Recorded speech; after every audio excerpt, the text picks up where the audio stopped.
You're now in the Sports Web, a sports talk show for the hardcore fan. Bring your passion, bring your excitement, just don't bring any nonsense.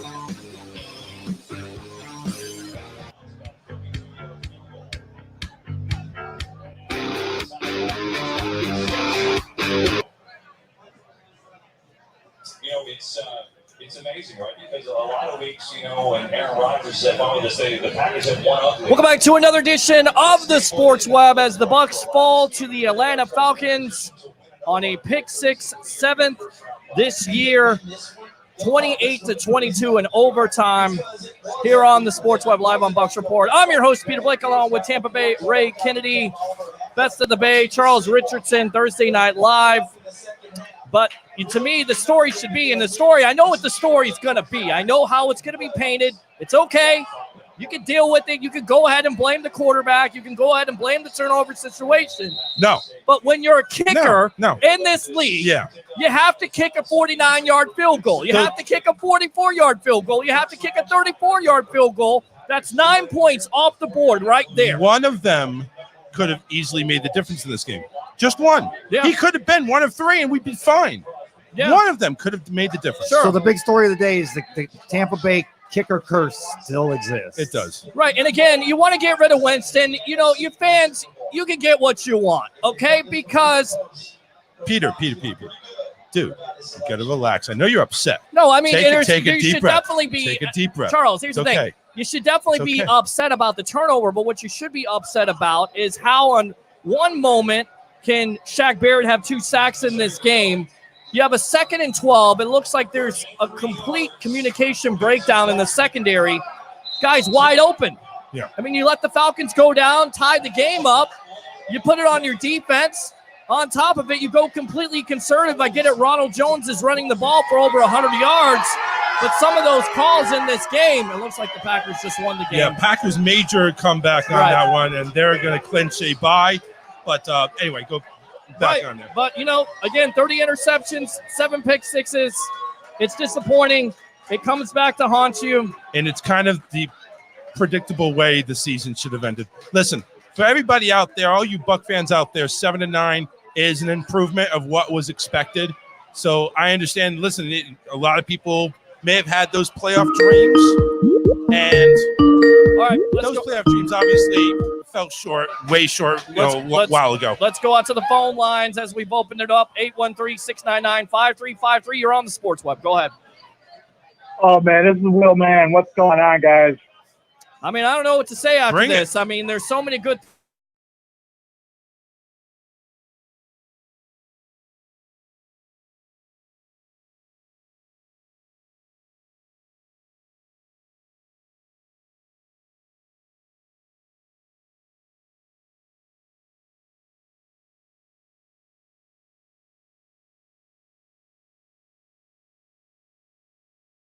.21. That means the Chiefs are in the 2nd seed, along with the Ravens, who have clinched already the 1st seed. The Patriots would be playing a wild card game for the first time since 2010. Yeah. So that's just some of the things that have gone on. The Packers, as you heard, the big loud roar in the background. Bunch of cheeseheads here. They're ecstatic because their team came back from the jaws of defeat to beat the Lions. Is that what that smell was? That was a big smelly cheese fart right there. So, I mean, the story of the game here, of course, Jameis Winston goes over 5,000 yards, 8th player in NFL history, but also throws for 30 interceptions, 2 interceptions in this game. Let's also congratulate Shaq Barrett, 2 sacks, and he gets the franchise record. 17.5 sacks in this game as the Bucs lose to the Atlanta Falcons, 28-22 in overtime. But in my opinion, the offense went conservative. Go ahead. Get them on the phone here. Let's see if we can get them on the phone.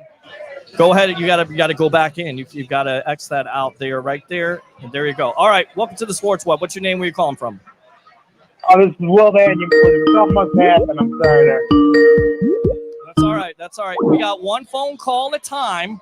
Let's go ahead and be patient. I get it that you want to have some vigor and you want to have some venom for the quarterback of this team, but you got to wait your turn. Go ahead. Good.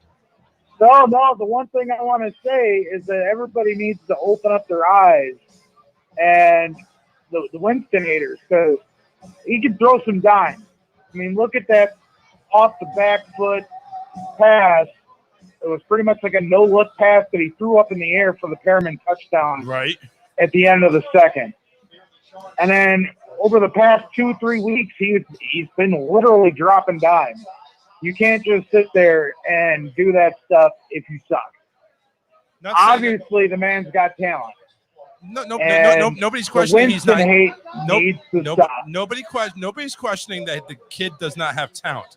Is it $30 million of talent? Is it $30 million in talent? And is it worth going ahead and dealing with the 30 interceptions a year? That's the thing that we're all questioning. We don't have any question that he has talent. We know that. The question is, 30 interceptions, is that worth it? $30 million. Pay the man $30 million? $30 million. I wouldn't. I mean, again, it's the market value. So we talked about it. We've gone over this over and over again, what the options are. You go out and get another quarterback, you're going to be basically starting over in the draft. You go out and get a Bridgewater, they're going to have to learn the system. I get it. People are upset about the turnovers as well as they should be, but this is not all on Jameis Winston. This is a failure not only in your defense not able to get off the field and make the stop at the critical time, but also this is on a field goal kicker that has to make his kicks. Yep. That's 9 points left off the board, and I get it. It's simplistic, and people want to say, well, you shouldn't stare down receivers. Well, once again, who is he throwing to? He's not throwing to anybody of significance. He's making Brashard Perriman look like a superstar, and Perriman's playing well. But who else do you have on this team at this juncture? You're looking at Mike Evans down. Right. Godwin is down. You have 2 all-stars right there. So Winston's already playing backup. I'm not trying to give any excuses or anything like that, but, Winston still needs to. And I praised him all throughout the game. Sure. Scrambling, he actually threw balls away. Holy cow. Yeah. I don't think I've ever saw that before. But he actually threw balls away. I think the only thing we need to do is get a new kicker. I don't know. I mean, Matt Gay for the whole year consistently was pretty good. He missed some kicks and definitely missed a kick against the Giants, which cost them also. But, it's inexcusable. You have to make a 49-yard field goal. You have to make a 44-yard field goal for crying out loud. If you just make that 34-yard field goal, then it changes the game. But we're not even talking overtime. Right. It's neither here nor there at this point.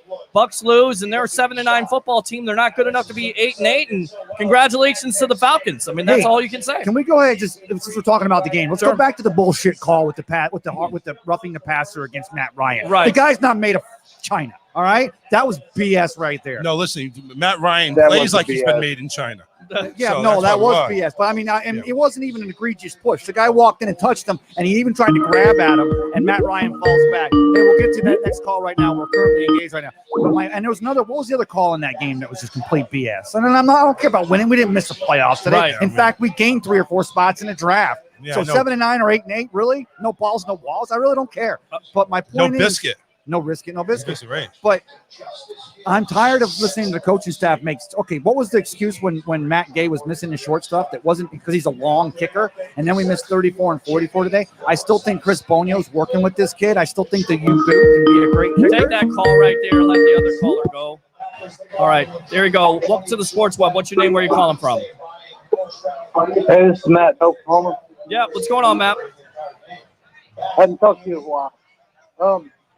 I just wanted to say, this game, really, people don't need to be getting all worked up about it as much as it seems like they're going to.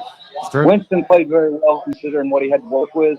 Sure. The kicker didn't hit at all, which is what cost the game. We wouldn't have been in overtime if Matt Gay had hit one of those 3. Sure. But Matt Gay can't hit.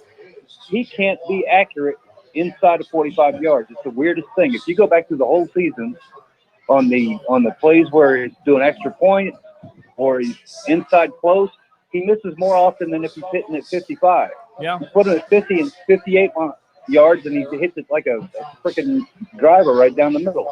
It's just crazy. But the good thing is we're 7-9. Right. That's the first time we've been 7-9 in 2 years. So there's progress. Less than 10 losses. That's awesome. I mean, look, there's improvement on this team. Is it a disappointing way to end the season? Absolutely. Do I think it comes into play with the Bucs? I don't know. The report a couple weeks ago was that Ian Rappaport said the Bucs decided basically when Evans and Godwin went out that they were going to bring him back. Have they changed their mind? We don't know yet. But I do know that there's going to be definitely some evaluation, and you have to evaluate not only the good but also the bad. And is it bad that a quarterback has 30 interceptions? Absolutely, because it's never been done before in the history of the NFL. No quarterback has ever had 30 touchdowns, and he has 33 and 30 interceptions. It's just unbelievable. If you told me going into the season and we're going to have 2 receivers in the Pro Bowl with over 1,000 yards receiving, we're going to set records for 5,000. That out for you. If you told me, even with Jameis 30 interceptions, you told me that we were going to set the records we set this year, Zach Barrett was going to have 19 and a half sacks, I just said, we're in the playoffs no matter what. It wasn't a completely disappointing season. My thing is, and here's 18, doesn't he? 18 and a half sacks? 18 and a half. Here's the scrutiny Sorry. going into the season. Bruce Arians' legacy does not rely upon Jameis Winston, although maybe he feels it, though, because he'd like to be the coach that fixed Jameis. But Jason Light's going to be under a microscope this offseason because, Charles, I think Jameis is worth $30 million, and I think the market will dictate that he maybe makes more than that. But will the Bucs be the team that pays him? Because really, guys, we can sit here and fodder all day about this, but really there are people whose families depend on eating that have to evaluate if this kid's worth the money he's going to get. But the Jason Light is going to be the general manager under the microscope this offseason. Well, see, the thing is, if there really is a click going on with Light, Arians, and Winston, then Winston's coming back. Right. Now, if they pay him $30 million or the market value, which I reported earlier, which is $26.5 million per season, it remains to be seen. Right. So we'll see. We'll see if it's up to Winston too. Sure. Do you think Winston's capable, or think he's greedy enough to go ahead and say, "Listen, I want to test out the free agent Take the market"? next call. I don't know if he wants to come back. I honestly don't. Go ahead, take the next call. Welcome to the Sports Web. What's your name? Where you calling from? That's Johnny. What's up, Johnny? Pittsburgh. Go ahead. Yeah, I'm kind of with Ray. I was trying to call in earlier to say pretty much the same thing Ray just said. Whether people like Jameis, love him, or hate him, it doesn't even matter, dude. Because this was the last game. This is it. They're going into evaluation. They're going to decide what they're going to do, and the Bucs have never really re-signed the quarterbacks. So it can go either way. We don't know. He's going to have it's success. not up to us no more. You know what? I mean, it's up to them. And Johnny, I agree. If Jameis was the only piece, if Jameis was literally the one free agent we had to sign this offseason, maybe you take a flyer and you give him the money. But you have Zach Barrett, you have Ndamukong Suh. That's what I'm right? thinking too. You have JP. That's exactly what I'm thinking too. They've already, there's a thing out on Bucs Report talking about they're going to be aggressive in trading up in the draft. Right.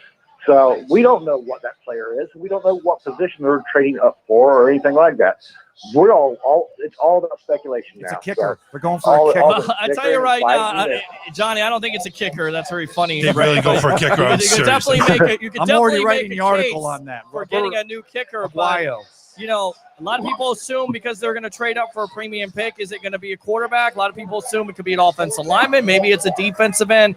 I tell you what, not to take away from the defense, because they couldn't get off the field when they needed to get off the field. But it was an effort where they had 5 deflections in this game.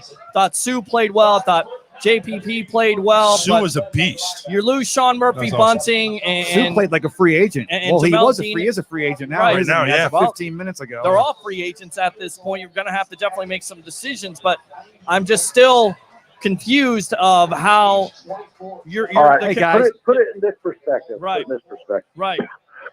You're a businessman. You have all this money out there, and these guys have proven that they can do what they're doing, Sure. right? And the only question mark you have is going to cost you $30 million. Now, look at that from a business perspective. There's a possibility that James isn't here. let me tell you James this. was talking about he wanting $30 million. Yeah. There is that possibility. I'm not saying that's what's going to happen. Hey, I'm not a Glazer. If this was the Hugh Holderhouse era, I would guarantee you he'd be gone because he cost too much money. If I hear one more person tell me that Jameis doesn't want to be franchised, I'm going to say kiss my backside, because I don't care if Jameis does or doesn't want to get franchised. If nothing else, either Jameis makes a choice to stay here and gives us a team-friendly contract that wants to see us build in next year and the following year, or he gets franchised in 2020, and you can take that to the bank. I can tell you that right now, because the way he played today, he still set records, but he didn't earn a $200 million 5-year contract. He better want to play ball, Ray Kennedy, or he what gets the franchised. hell are you talking about? He gets franchised, or he gives us a deal, Johnny. I He agree. will not get No, top I- dollar. That's not even what quarterback. I'm talking about. That's not even close to what I'm talking about. I'm talking about look at the players out there. And if you're a businessman Do you keep a $30 million question mark, or do you go trade and get a cheap or trade up to the draft and draft a quarterback that's not going to cost you more than $500,000? You get what you pay for. You get what you pay for. I mean, if you go with that option of a quarterback, we all know, and this is what I want to ask Bucs fans. If you're in on this, be all in. Don't be half-ass about it. If you're all in on this and you want to draft a quarterback, just understand. Wait, no, Johnny. Johnny, let me talk, please. Let me talk. I've heard you Johnny, say the same let thing. me talk. Listen to me for a minute. Hang up on him. Johnny, let me talk. Call back. I'm going to talk. Sorry. If you're all in on this as a fan and you want to get rid of a quarterback that's 25 years old and knows the system, and I get it, there's interceptions and turnovers. Just understand, when you get a rookie quarterback, you're going to wait 2 or 3 years. He's not coming in here understanding this system. Okay? He's not going to do it. So if you're all in on this, just make sure that you're patient. And this comes down to whether it's going to be, I don't know if it's Bruce Arians' decision. I don't know if it's Jason Blight's decision. This may be a Glazer decision. If they decide to get rid of Winston and go with the rookie quarterback, just understand fan base. Hey, when you're all in, wait. Fan base? Yes, the fan base, because the Glazers do listen to this fan base. They listen. If the fan base is all in on this, just understand that this is not going to happen overnight. Well, Peter, 813-699-5353. Understand that 50 to 60% of the people that aren't in on Jameis haven't been since a night long ago in a Florida State dorm room. Those are the people that are against Jameis, because really, he still sets the world on fire. And I disagree, because I do think there is a fan base out there that doesn't want this quarterback to return. And when somebody says the fan base is not a part of it, they are a part of it. This is what the decade of losing is. The Glazers have listened to the fans. They wanted quarterbacks gone. They wanted coaches gone. They wanted general managers gone. So they do listen to the fans. And when you're struggling as a fan base okay, go ahead, take that call. When you're struggling to draw fans, the Glazers are going to listen. 813-699-5353. Go ahead. Keith Larson, Bucs Report. Go ahead. What's going on, man? Hey, Mr. Roboto. Everybody take deep breath.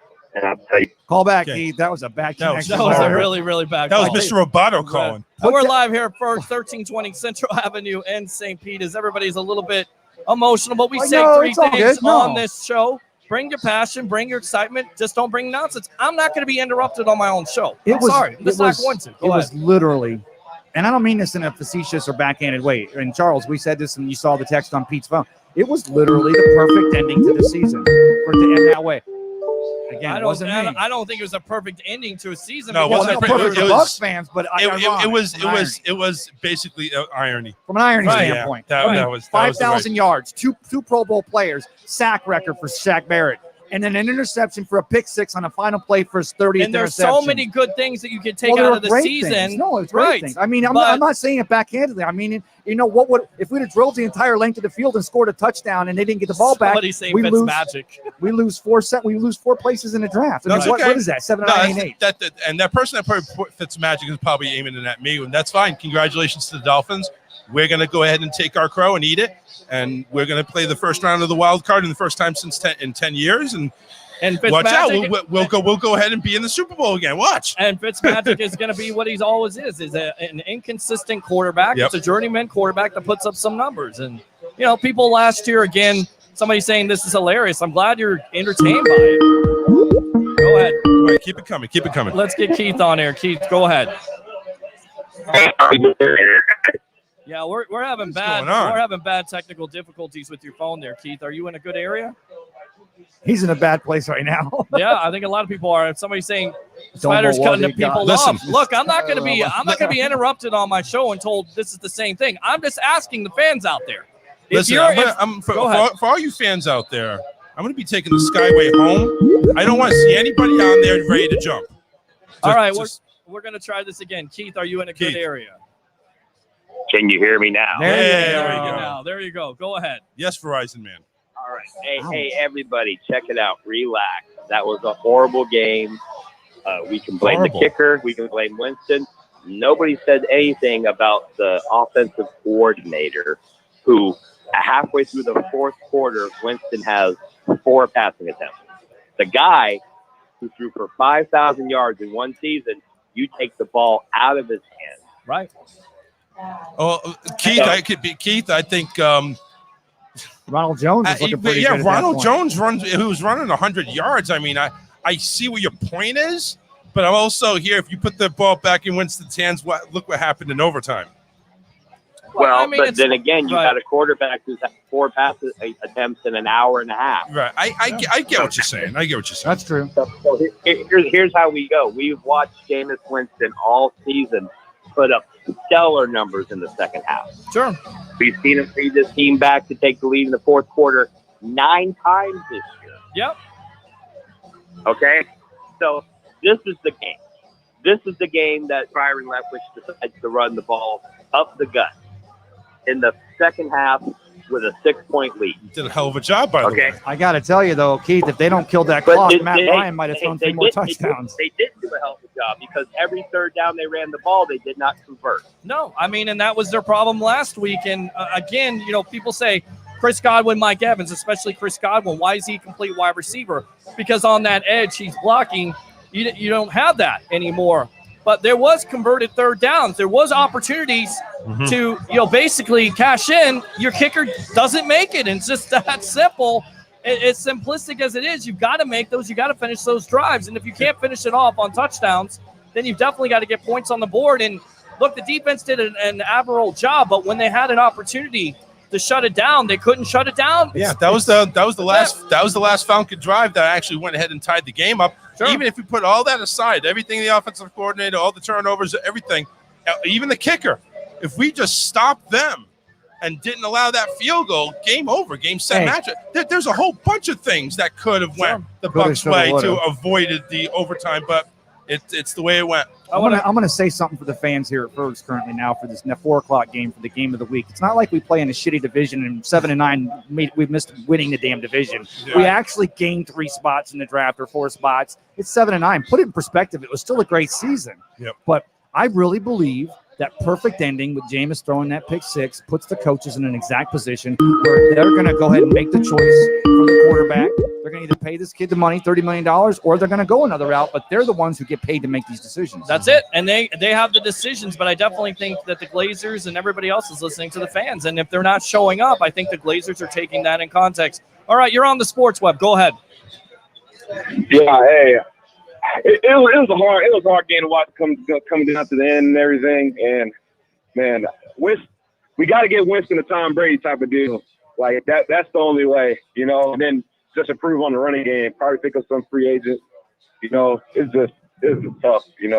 But do you know caller, and what's your name again? Sean. Sean. Hey, Sean, do you know that this was the first 100-yard rushing game since 2018? Yes, I'm aware of that. I mean, I preach it all the time. I was like, we if Winston had a running game, right, he wouldn't have to make all these pass attempts. Like right. I have people telling me, "Oh, Jared Goff is the deal. Jared Goff is so good. All these Russell Wilson's so good." They don't make half the pass attempts that Winston made since he came to the Buccaneers. It's like we haven't had a good running back since Doug Martin. That's the last running back we had. And now we had a running game today, and we still lose. Well, you lose because you don't. I mean, it's just. Tough, but we didn't stick to it. We didn't stick to the run. We should have just ran it on first down instead of doing some big route and just. Yeah. It's a microcosm of the season. A lot of things you can take out of it, and then there's just one step forward, 2 steps back. This team, too many mental mistakes all year long. Whether it's the quarterback, whether it's Ronald Jones fumbling the ball on the first carry. Nobody. It's a team game. It's not good, but they're 7-9. It's an improvement over 2 wins. It could have been much more, and that's a disappointment. Second place in the NFC South. No, I think 3rd now because Atlanta takes it. Yep. Well, they only had 6 wins. Well, at least they didn't finish last, but no, again, Atlanta 7-9 along with Bucs 7. Yep. I'm saying they had 6 wins coming out. I thought it was 5. Yeah. Yep. That's right. It was the Panthers at 5. So that's the way the cookie crumbles on this season. Yeah, that's pretty much it. Yeah. If he doesn't want the franchise tag, you gotta take a Tom Brady deal. That's the only deal. Like I don't think Winston's going to sign a Tom Brady deal. I don't think Winston's mindset is a Tom Brady. He doesn't have the hot supermodel wife that's going to go ahead and be the head of household or anything like that. So I'm over here. Man. I'm thinking. Hey, 30 for 30, right there. Well, Boom. yeah, Like, I'm come thinking on. here. What do you want? 30 You can halfway. $30 million a year, and you give back $1 million every time you throw a pick. Well, yeah, I hey, mean, you got to. so Hey, it if made you can nothing put that in the to you, made that contract, point. yeah. I don't Go think for that's. that. I don't think that's. Get a quarterback for free. I Who don't was think that said on his show the other I night? definitely don't He think brought that's that up gonna Friday happen. night. Yeah, I yeah. definitely don't think that's gonna happen. But No, of yeah, course Hey, I willing to bet on himself. Like, I'll throw under these interceptions. And I'll get the bonus. I go over 15. I mean, 7 pick sixes. It's disappointing, and it's a disappointing way to end the season. But the Bucs lose to the Atlanta Falcons, 28-22 in overtime. Anything else? Yeah, no, that's it, man. Thank you, man. I'm a listener to this show. Thanks, It's a Sean. great show. Hey, Appreciate man, it. thanks a lot. All right. Appreciate it. There you go. Open phone line, 813-699-5353. That's 813-699-5353. It's the Sports Web. Bucs fall to the Atlanta Falcons, 28-22. And you know you overtime. jinxed it, right? You jinxed it. Because on the video that you see right there, Yes. Peter had the score at the top. Oh, it's my fault. But yes, it is. Bucks 22, Falcons 19, final. Well, I thought. I immediately said, and this is when the Falcons were driving, change it now. Peter didn't listen to me. Well, Peter didn't listen. It's his fault. I'll tell you right now, on the 3rd down or the 4th down play, Darian Stewart has a clear shot. He's going head hunting instead of making the tackle. He hasn't stopped. He doesn't stop him. That's a big play, too. Yeah. All right, welcome to the Sports Web. What's your name? Where are you calling from? John, Tampa. All right, go ahead. Hey, so I'm hearing all the talk about Winston, whether to drop him or not drop him as a consequence of this game. But one thing that I wanted to add that may or may not have been discussed so far is the fact that the discussion I saw on the safety time, we've got a decade we're getting ready to turn of losing. Right. Particularly the last 5 years, we've just been losing. Correct. And Jameis Winston and McCoy and some of the centerpieces of the team over the last 5 years have been at the center of losing. So I don't care if you have 5,000 yards.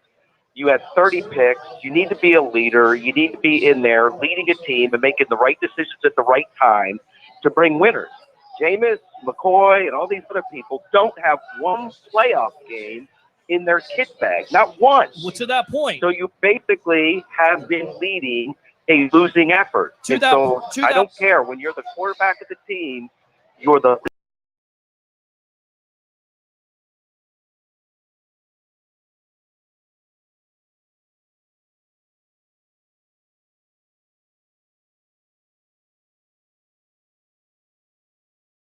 Needs to be, maybe I used the wrong term, game manager. Maybe it's like, he needs to, general, whatever it is. Mm-hmm. It's kind of like, how a Peyton Manning is, where, you're calling the plays, you're seeing the defenses, and you're making smart decisions. And there was some glimpses of it today where he was throwing the ball away, scrambling, getting away from pressure. But then again, you also had a lot of, I'm going to throw it up there and hope to God nobody picks it off. To that point hold on, caller. Yeah. Hold on now. Hold on. Let Peter talk or he's going to blow it. You're talking about 10 years of losing, but what have you changed, really? What have you done? starting. What have you done differently in this 10 years? Let's see.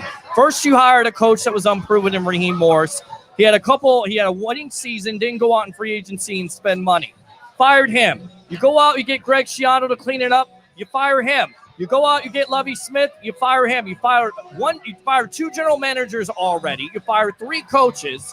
This is the reason why. It doesn't matter what quarterback. You had Josh Freeman, you lost. You had 1 good year, then you lost. You had Josh McCown. You had Mike Glennon. Now you have Jameis Winston. I got $20 in my left pocket right here. If anybody, and you caller included, give me one top 10 quarterback that's had 3 coaches in the 5-year career, the first 5 years in the NFL. Go right now, 10 seconds. 3 different head coaches. Oh, you got to give me some time. Lovie Smith, Dirk Cotter. Now it's Bruce Arians. 3 coaches for 1 quarterback. But that being said, I've also seen enough to realize there are some aspects of Jameis's game that are never going to be perfect. Nope. The guy's got a run 100% best arm in the NFL. Yeah. I think maybe one of the best arms. But he cannot make a late read over the middle. He will not see a defense changing scheme on him at the last second. Put him in a winning situation, and if that's what the Bucs are planning on building, I'll take Jameis every day of the week. But that's the point. You haven't put yourself in a winning situation. Your offensive line is still a need. You could go back and look. The offensive line has been a need. You go back in the history of the Tampa Bay Buccaneers, they've never done a good job with building an offensive line. Never. Even the Super Bowl year, they were good enough. All right? But when you have a franchise quarterback, if you have a Doug Williams, if you have a Vinny Testaverde who struggled, why? No offensive line. He was called nothing around him. Steve Young, no offensive line. He was 10 years old. Trent Dilfer, all these quarterbacks have gone to other Couldn't throw a places. screen pass, and he had a mullet. But go the ahead. point is, all these quarterbacks have gone to other places, and they've been successful. Why? It hurts. Because the organization that they go to knows how to build around them. That's what the Bucs don't do. So, look, if you want to get rid of Jameis Winston and you want to go with another quarterback, either drafting one or free agency, just don't be upset if you continue to lose. Well, my because point you're doing is, basically the same thing. Jameis is going to cost himself in or cost himself out because they have to continue building that organization Right. with the free agents we have. Exactly. That's So- my point. So, as if the ownership is listening to the fan base, which I'm a part of, Okay. the issue is that I'm not going to sign up for another freaking 5 years of this same thing. No. I don't care. It's just excuses, offensive line excuses, run game. It's excuses. He And makes- wait he a makes minute. It's bad wait a decisions minute. Wait a minute. at It's the an excuse. worst It's an possible excuse time. for an offensive line to give up 31 and a half sacks for a player. A player would not get shell shocked. But That's an wait, excuse. But Peter, Look, it's- wait. Charles, you Give are me a Tom. break. You're a Tom Brady fan, right? Yes. Okay. Tom Brady had an offensive line around him. Tom Brady has a running game around him. Tom Brady has a defense around him. But They I've don't seen ask Tom him to win Brady. games. But I've seen Tom Brady hold on to the ball way too long, and Winston does that too. Okay, but how many years did it take Tom Brady to work into it? The point is, there's no continuity on this team. There's none. Listen. I get everything. That's why I'm saying it's like I wouldn't commit 5 years to this. I would franchise tag him, give him another year in this offense, see what they can do, building on the shortcomings. And if he does well, then he earns his 5 Or years. 3 year. Or whatever. But you understand. Right. But you I get understand it. if you give him another year, right, even under the franchise tag, nothing is going to change. I've said it. After 5, I'm just telling you, his decision making, and I don't care what the quarterback whisperer does. Okay. In the end, we're going to be having the same conversation at this time next year. Hey, well, let me ask you a question because I've been a Buccaneer fan since '76. Am I the only person that realizes how much of an idiot Vinny Testaverde was? The guy had an IQ of 10. But by his 15th year in New York, he looked like not a Hall of Famer, but a Pro Bowl quarterback.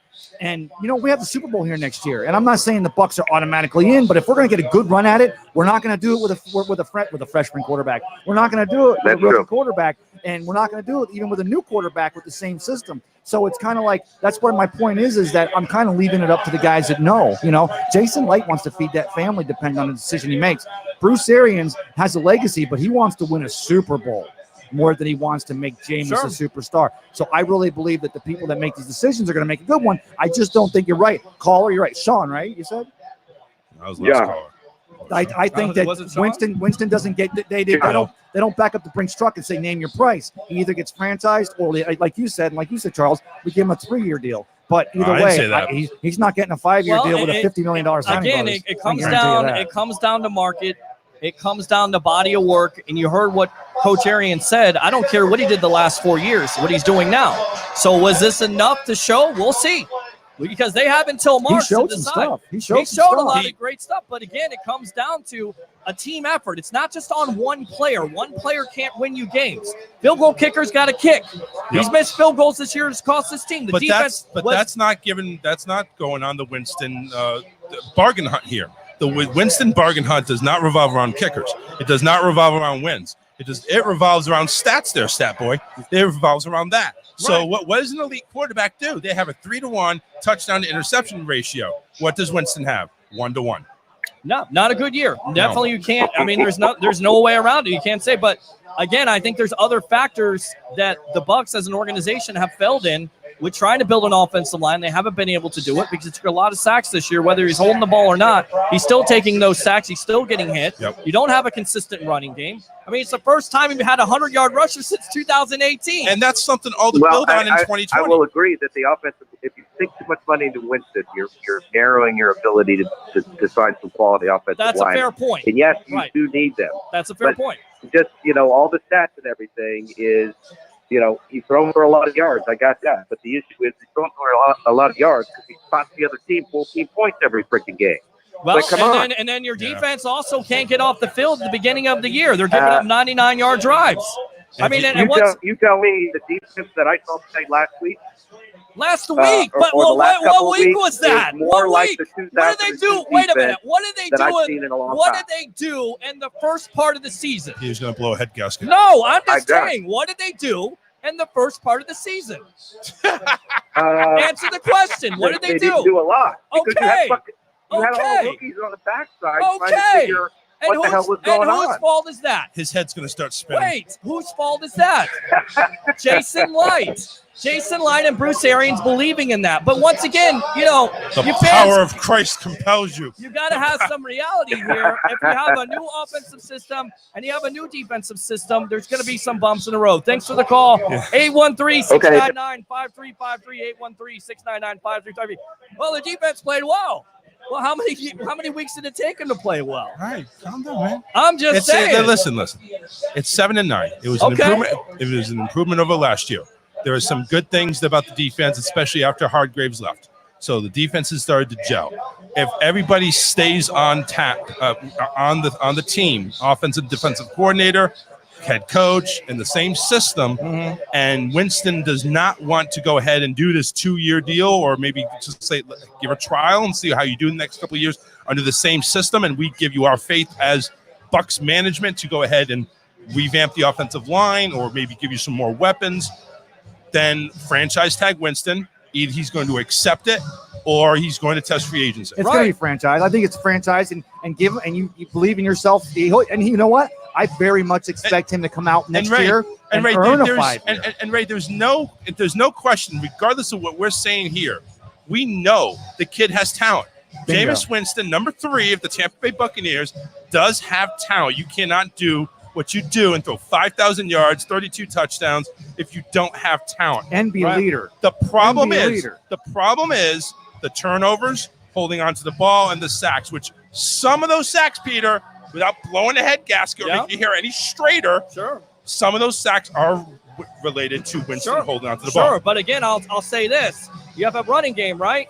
If you know a quarterback is going to turn over the ball, has the propensity, Leo Ward, to turn over the ball, and you're still throwing the ball 40 to 50 times, there's a problem there. Yep. So you've got to have balance to your offense, and that either starts in your line or your running game. And I'm not blowing a gasket. I'm just telling you this is how it is. And this has been the organization's failure over time. This is not just 1 year, ladies and gentlemen. It's not. But no, this is the 1 year under Arians. Right. And he's got the system now. Winston has had 1 year under it. Yes, there's been some bumps and bruises. I think he's got to grasp it later on. Now he has a full off season to go and perfect it. Right. What is he going to do? I think that's where you say, listen.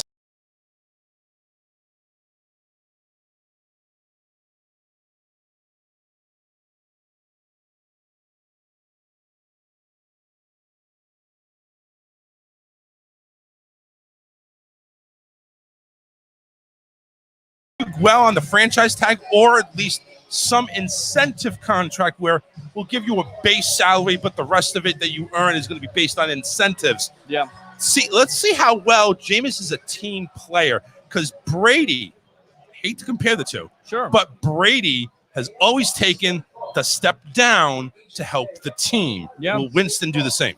Well, I mean, and again, it's a report out there, and you don't know if it's agent talk, if it's negotiations at this point. We'll see, but we have a lot of things. There's a lot of free agents, though, that need money. Right. And $99 million may sound like a lot, but when you cut that $30 million in there, it's not a whole lot, especially to sign Barrett, Sue, Evans, Godwin, you name it. Welcome to the Sports Web. What's your name? Where are you calling from? Yeah, Jason from Bakersfield, California. What's going on, Jason? Go ahead. Yeah, man. We all can see that the offensive line does need help. Right. I don't know why anyone can not say that wasn't some of the reason why Jameis had some of his turnovers. Correct. I mean, if you want to be honest, everybody say, yeah, he had 30 interceptions, but let's talk about the ones that the wide receivers also called. Right. Okay. There were at least 6 or 7 of them that weren't tip balls that the wide receiver let happen. Or the ones like we just saw with Watson today, that he didn't run the right route. Right. So I'm not saying that Jameis isn't a turnover pro, because he definitely is. But there's no reason for us to sit back and say that in free agency, we're going to get another talented quarterback that's going to be able to take the team to the next level that Jameis can do. I don't think there really is one that's out there. I mean, see, some people say Teddy Bridgewater or Phillip Rivers or Cam Newton, and I get it. I understand. But you take those quarterbacks, the ones you just listed. You got the Rivers, the Brees, the Brady's. They're all over the hill. You're not going to go ahead and go ahead and create a team around them because they're going to be gone in a year or two. You're preaching to the choir. Go ahead, caller. Exactly. We're not going to get anywhere with those guys. Right. So I do feel that I wouldn't give Jameis a 5-year today. There's no reason to do that. No. But yes, we definitely should sign him back for 2 or 3 years. Give him the comfort that he will be there. And then let's draft. I mean, there are a couple of good quarterbacks that are coming out of college that we can get in the third round that possibly may be something better in 2 years.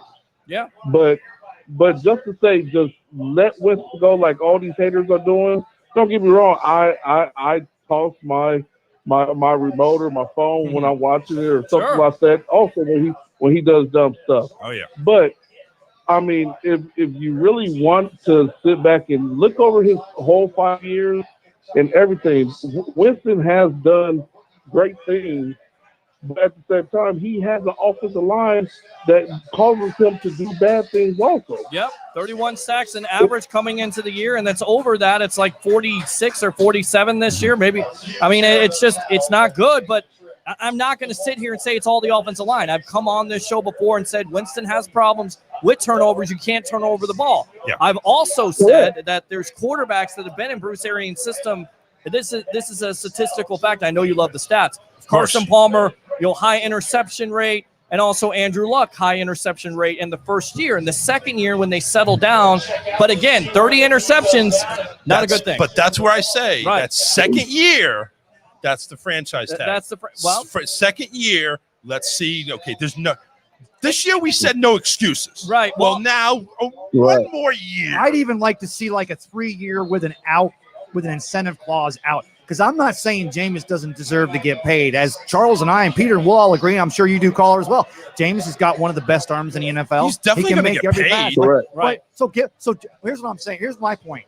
We bought the whole Jason kissed the ring back in Alabama at a quarterback camp his freshman or junior year of high school when Arians coached it. We bought the fact that Jason Light got a full 4-year extension based on the back of Arians' contract, based on the fact they were going to make Jameis better. I need to see Jameis give us some love now. Because going back to, going back to the dorm room at Florida State, we've always given Jameis the benefit of the doubt. You got a great arm, kid. Give us either a 2 or 3 year with an out for good incentives, or take the franchise tag and put it around your neck. Because you've not earned a fight. You haven't earned Russell Wilson money yet. You may someday, but as of right now, you're not close. I honestly feel that we should give him a 3-year, $60 million. That's $20 a year, with incentive. That's going to buy a lot of crab legs, so I agree.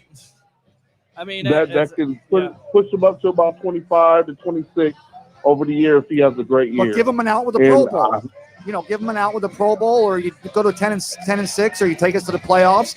Then we give you an out next year, and now we talk big money. But we got to see improvement on reading defenses, because 5 years in, and Charles, you broke it down to the interceptions to touchdowns. Sure. For me, there's 3 things for a quarterback. Do you have the arm? Can you read the defense? And can you lead the team? Jameis has an arm, and he wants to be the leader the team wants him to be. He still has to learn to read those defenses a little better, and that makes him an elite quarterback. And in that same breath, everybody has to raise their game. And it has to not only start with Jason Light going out and getting the pieces that's going to make this quarterback successful, but it also comes down to the receivers, and this is why I feel positive going in. And maybe it's optimism to a fault.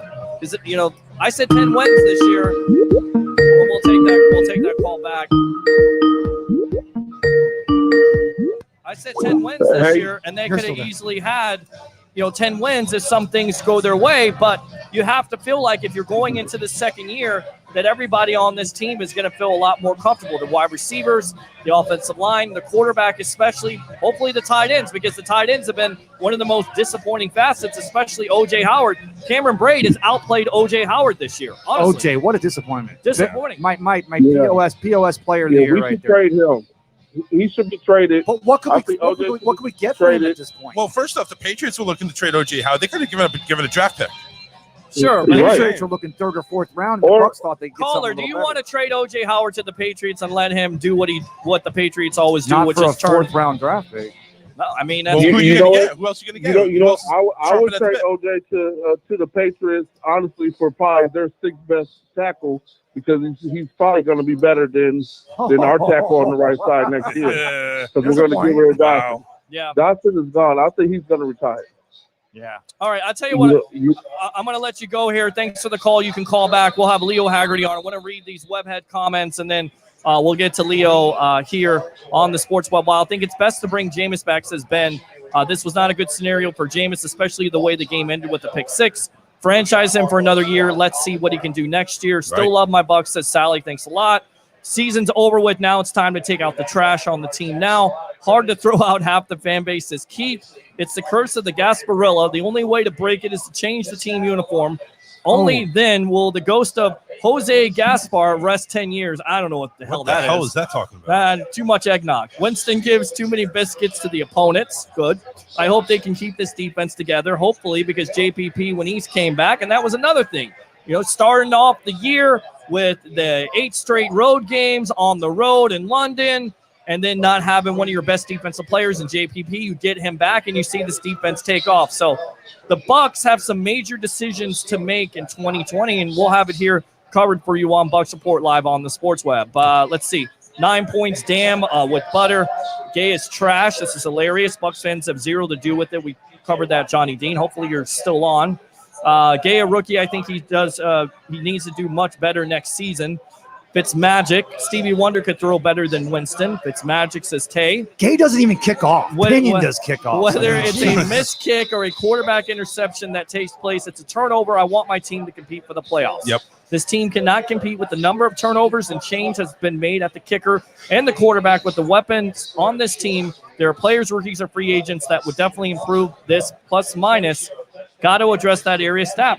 Okay. There'll be a kicking competition for sure. Well, there always is. There always but usually is. it's just an aside. They're going to bring some AAF or XFL kicker I because mean, they're probably not going to miss over in that league. Kicker has to kick a 34-yarder or a 44-yarder at least. I can't hear a head coach tell me a 3rd round pick that it was too close. He's not good with the up close kicks. We got to move it back for him. Who says that? That's what that was the You're a excuse they gave freaking for right. kicker. They gave that excuse for him 5 games ago.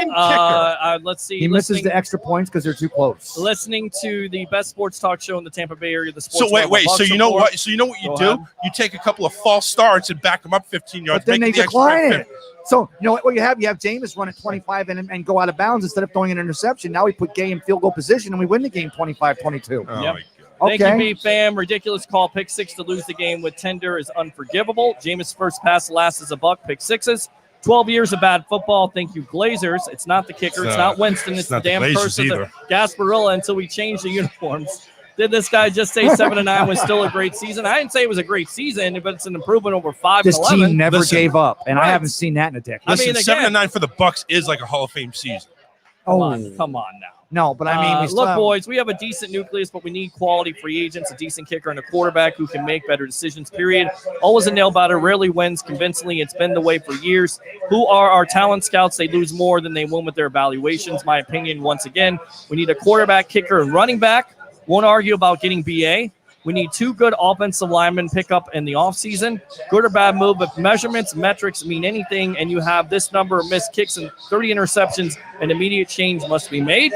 Anyone wants to get rid of Jameis, wants us to go back to the NFC cellar, knows nothing about quarterbacks or football, not only sees the quarterback while watching the game, but nothing else. Get those guys back that we have when we're winning, waiting lists for season tickets, etc. Them guys are gone, and so have been our Bucks since. Wow, so many. Charles Richardson disrespects Jameis Winston's wife. I don't think he disrespected Jameis Winston's wife. I think you're taking that a little bit too Way, personal. yeah. Feel bad for Wow. Mike Evans. See, everything I say is just taken away out of context by showing everything. It's the webheads. You Crap. fired. You fired Tony Dungy.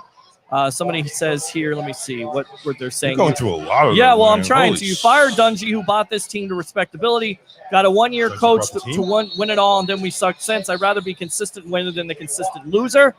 Stop using the former players as your examples, please. Steve Young went and sat behind one of the best quarterbacks ever before he did anything. Doug Williams went back to being backup after the Super Bowl, and Trent Dilfer was fired the next season by the Ravens. But the point is, Johnny, that all these quarterbacks have had success when they leave this organization. Why?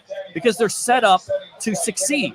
So my fear is that if you get rid of a quarterback like Jameis Winston, who's 25 years old, and he goes to a team like the Chicago Bears, it'll who already hurt. have a built-in defense. It'll hurt, definitely. Then what will you it say? Always does. Right. I mean, right. Think about the teams. Well, how about when the Vikings watched Brad Johnson win a Super Bowl in Tampa Bay, even though we knew it was Tony Dungy's defense more than John Gruden's offense. Yep. Although, John Gruden did get us score enough points that year that we did win the Super Bowl.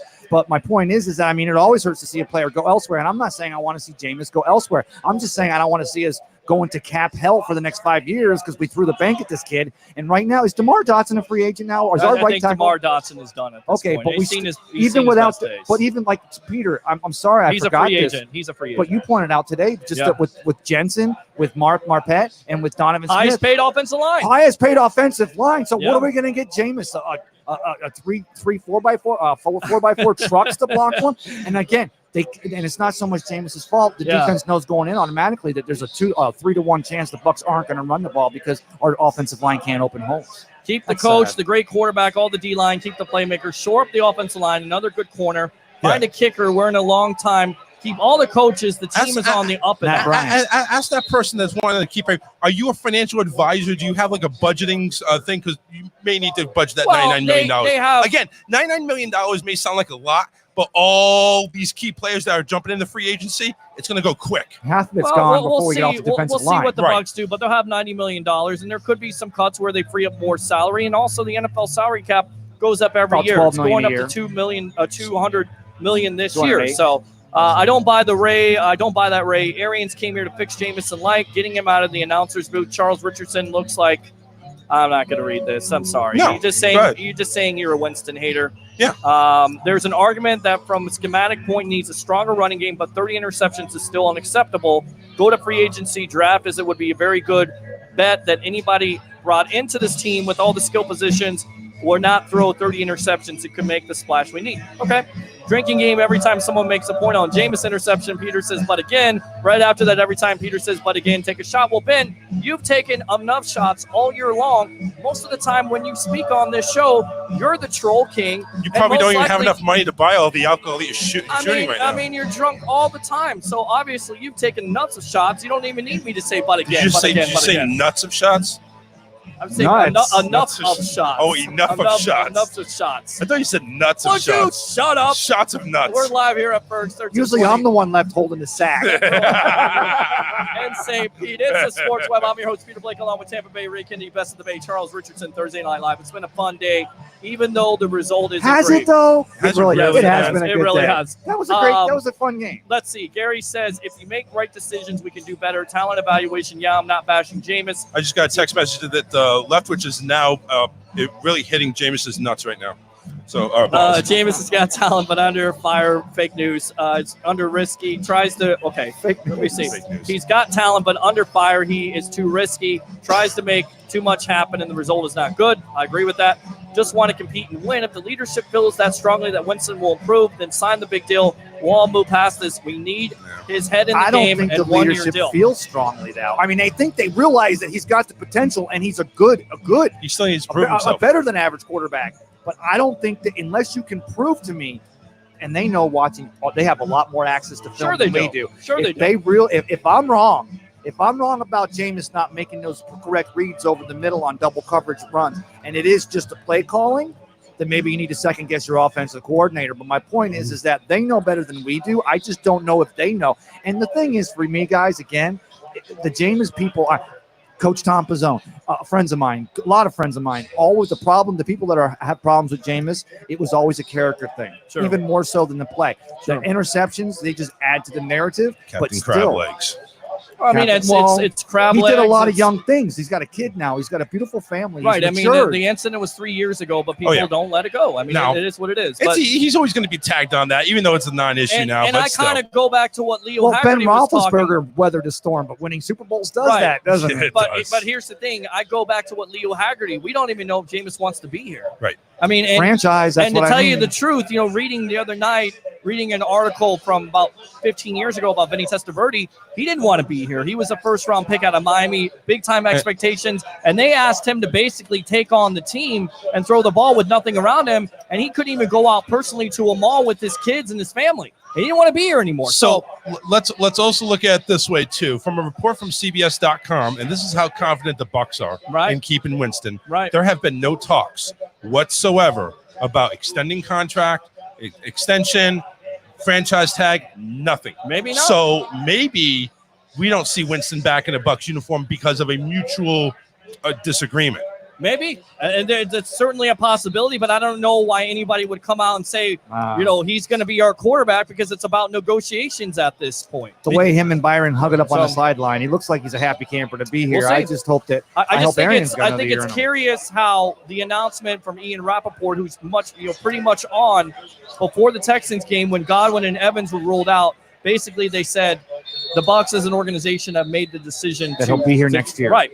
So they maybe have seen everything they've seen. So I think at that point they realized that whether or not it's a franchise or a new contract, he's definitely, and I think he should be here. Right, I do too. But I'm not going to sit here and act like I know what's in the Glazers' head, because at the end of the day, this may not be a Bruce Arians or Jason Light decision. This may be a Glazers decision. This is the same head trust. This is the same brain trust that fired Lovey after his season, just because they wanted to make sure. He was 8-24. I mean, it seems like. Right, a smart decision at the time. But again, look at the situation. Look at the stars they have now compared to what Lovey had 4 years ago. Sure. Lovey was in a sinking ship, yeah. And I'm not saying we thought he was going to bring back the Tampa 2. We kind of thought maybe, but I mean, this team is. I'm 50 years old. I've been Bucs 43 years. 50 years old, right? 43 years. 40 of those 43 years of my life, the Bucs have been a defensive-minded team. Right. That's what we've grown up on. And 3 yards before it does. Yeah, you're a grumpy old bastard, aren't you? And you guys are both grumpy old bastards, and I'm with you here. I'm probably the top grumpy You're old the bastard. grumpiest. I am. I'll tell you right now. That's where you get the middle stick. But hang up on him. And I apologize, John. No, it was okay. I just you were had trying to to get make my a point across. But at the end of the day, you've seen good things from this defense, and maybe to a fault, this team depended too much on the defense because they were tired. They were on the field a lot. They kept the Bucs in the game, even with the turnover situation. But once again, your defense, if they want to get to that second level, whether it's injury or not, you have to make that big stop in the fourth quarter. And Matt Ryan, you give him time to throw the ball. That's what happens. All right, let's go out to the phone lines here. Hopefully this is Johnny Dean. If not, welcome to the Sports Web. What's your name? Where are you calling from? This is the guy you hang up on. Hey, all right. Go ahead, hang up on now. Okay, Johnny Dean. Go ahead. There's a truce here. You're the man, you're the professor, and you're the voice of reason. Four-time caller today. Go ahead, my friend. Now, you're just sitting there. I was listening to you, and you're sitting there saying the exact same thing I was trying to say when you started yelling at me. Okay. I'm sorry, my friend. Go ahead. I'm confused now. All I was saying was, if Jameis was sitting here getting bullheaded about a franchise tag, they might just say bye-bye. Sure, and they may draft a quarterback. Right. And if they draft a quarterback, coaches like that too because they can mold them the way they want them. Sure. I mean, and you kind of wonder, is Bruce Arians looking at that? Could that be a possibility? Because he's never really had that opportunity Look to what draft happened in his own Arizona. guy. Look what happened in Arizona. And from Jameis's perspective, right, he's looking out at the groundwork out there saying, I can get paid if I go somewhere else. Yeah. Because they will. The Bengals are getting rid of Andy Dalton. I don't know if they'll take him, but there's a ton of teams out there that would jump on Jameis. Would you take any Dalton here in the Bucs? No. But Johnny, that's a good point because the Chargers can sit on a Melvin Gordon, and Melvin can refuse to sign his contract. And you can have other players in the team that can refuse to sign a contract, and you can go to camp without him. But if Jameis was to refuse to sign that franchise tender, the Bucs can't go unless you have other plans in place. You can't go to camp without your franchise quarterback. So that could get really ugly. I don't think that would happen. Yeah, and again, it's just all conjecture at this point, Johnny, because we hear reports. You hear different reports from J.C. Cornell, who's pretty accurate. You hear from Ian Rappaport that the Bucs have made a decision.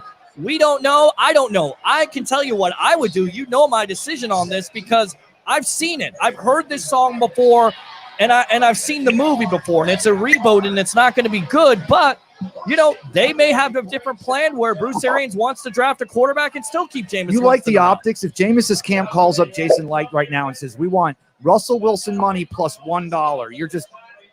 I know you. I know. What, I get don't what you know say. if I can. I don't know The if I can, optics on that because would just. the problem is, and this is the main problem with the Bucs, is when you had Winston under this rookie contract. This is when you have to go into free agency or the draft and draft right to build around him, because this is what happens, and it happened with Baltimore with Joe Flacco. And this is why Tom Brady is unbelievable, because he'll take less money to give his team the opportunity. But when Baltimore paid all that money to Joe Flacco, basically they lost free agents and they had to draft a quarterback eventually. Go ahead, John. Bet Flacco's out there too this offseason with Paxton coming in. But he's been passed around, and he's just. I think he's done. Yeah, you're not going to develop Flacco or anybody else like that into what Arians wants. If Arians doesn't work with Winston, he's not going to go to another vet somewhere. Yeah, I don't think so either. 30-year-old vet and try to work with them. Right. If I was a GM and I see the quarterbacks that are out there, that there are two that I would take, or at least maybe look into. I look at Ryan Tannehill. And I will also look at Teddy Bridgewater. Those are the two that are still young enough that could still work into the system. And to me, Bridgewater, I believe, is going to be the heir apparent to the Saints. I do too. That's pretty obvious right now. Right. But one more thing, and then I'll hang up. Go ahead, John. Sorry. The contract thing. You guys keep talking about multiple year contracts. Why? Next year will be a second year. Next year will be a second year in the league.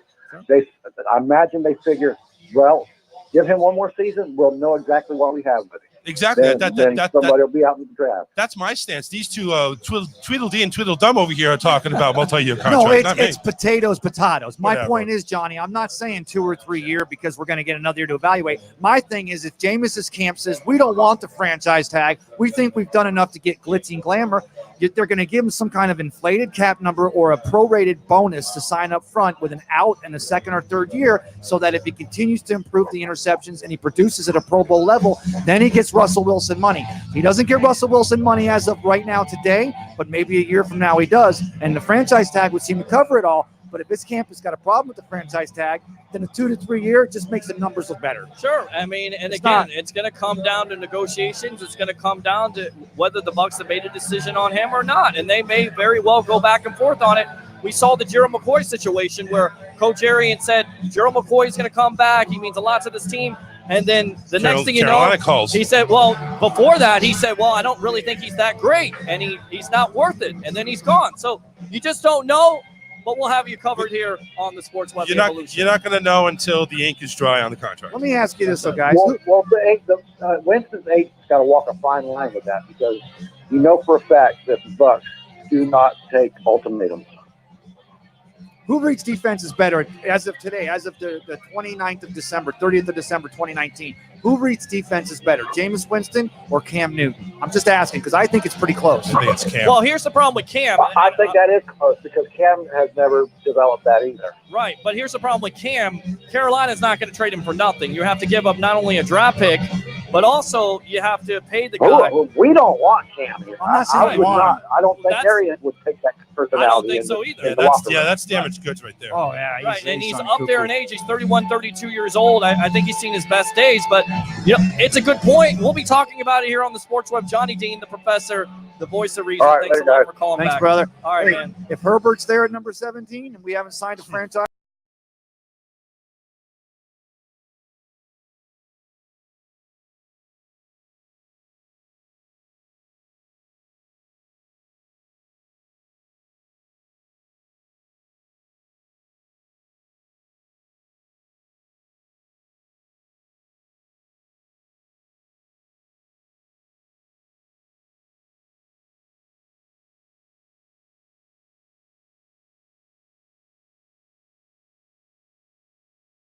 franchise offer to Jameis in July, so we keep our cards close to the vest until the draft. That's why I'm not the GM. I mean, and that's a tough thing, and that was the report today from J.C. Cornell of the Draft Network that the Bucs could be looking at trading up for a premium pick. A lot of people assume that when you trade up, it's for a quarterback, right? You would think, yeah. maybe a Heisman Trophy winner or somebody that's injured that had the end of the season. A defensive lineman that's playing here in Tampa on New Year's Day, maybe. It's possible. An heir apparent to both Ndamukong Suh. I think an offensive lineman today would make lots of sense. Maybe an Andrew Thomas out of Georgia or Tristan Wirth, something like that. Yeah. Honestly, I mean, if you're all in on this plan with Jameis Winston, you got to give him every opportunity to succeed. And I think you go back to the history of it. That's what the Bucs have not done. Is this defense, if this secondary was at the rate that they were improving the last month of the NFL I'm not season, sure if I want to go out and get a veteran corner, because I was kind of the guy that said go after Chris Harris, but you go after Chris Harris, Charles and Ray, then you take playing time from Jamel Dean, Sean Murphy, Bunting, and also the other. You also had a leader too, Carlton Davis. Carlton Davis is coming on. Well, my question is, this defense, as it is today, with the defensive secondary improving over the last month, is this a playoff caliber defense? I don't know. I mean, not today, not on that last drive they weren't, but I get that could have been the defensive coordinator. But I'm saying I saw Shaq Barrett in 18.5 sacks. I saw it with JPP healthy all year. I saw a defense that if the offense Vita Vea, I saw Devin White. I saw a defense that if in spite of the way the offense turned the ball over at the alarming rate they did, I saw a defense that still kept us in almost 5 or 6 games that the Buccaneers of 2018 wouldn't have been close. Yeah. My point is moving next year, and we know Marpett's going to be here. If Jensen's and Donovan Smith, so we get that other offensive line piece and we keep the defense intact. I mean, how can you not have Jameis for another year?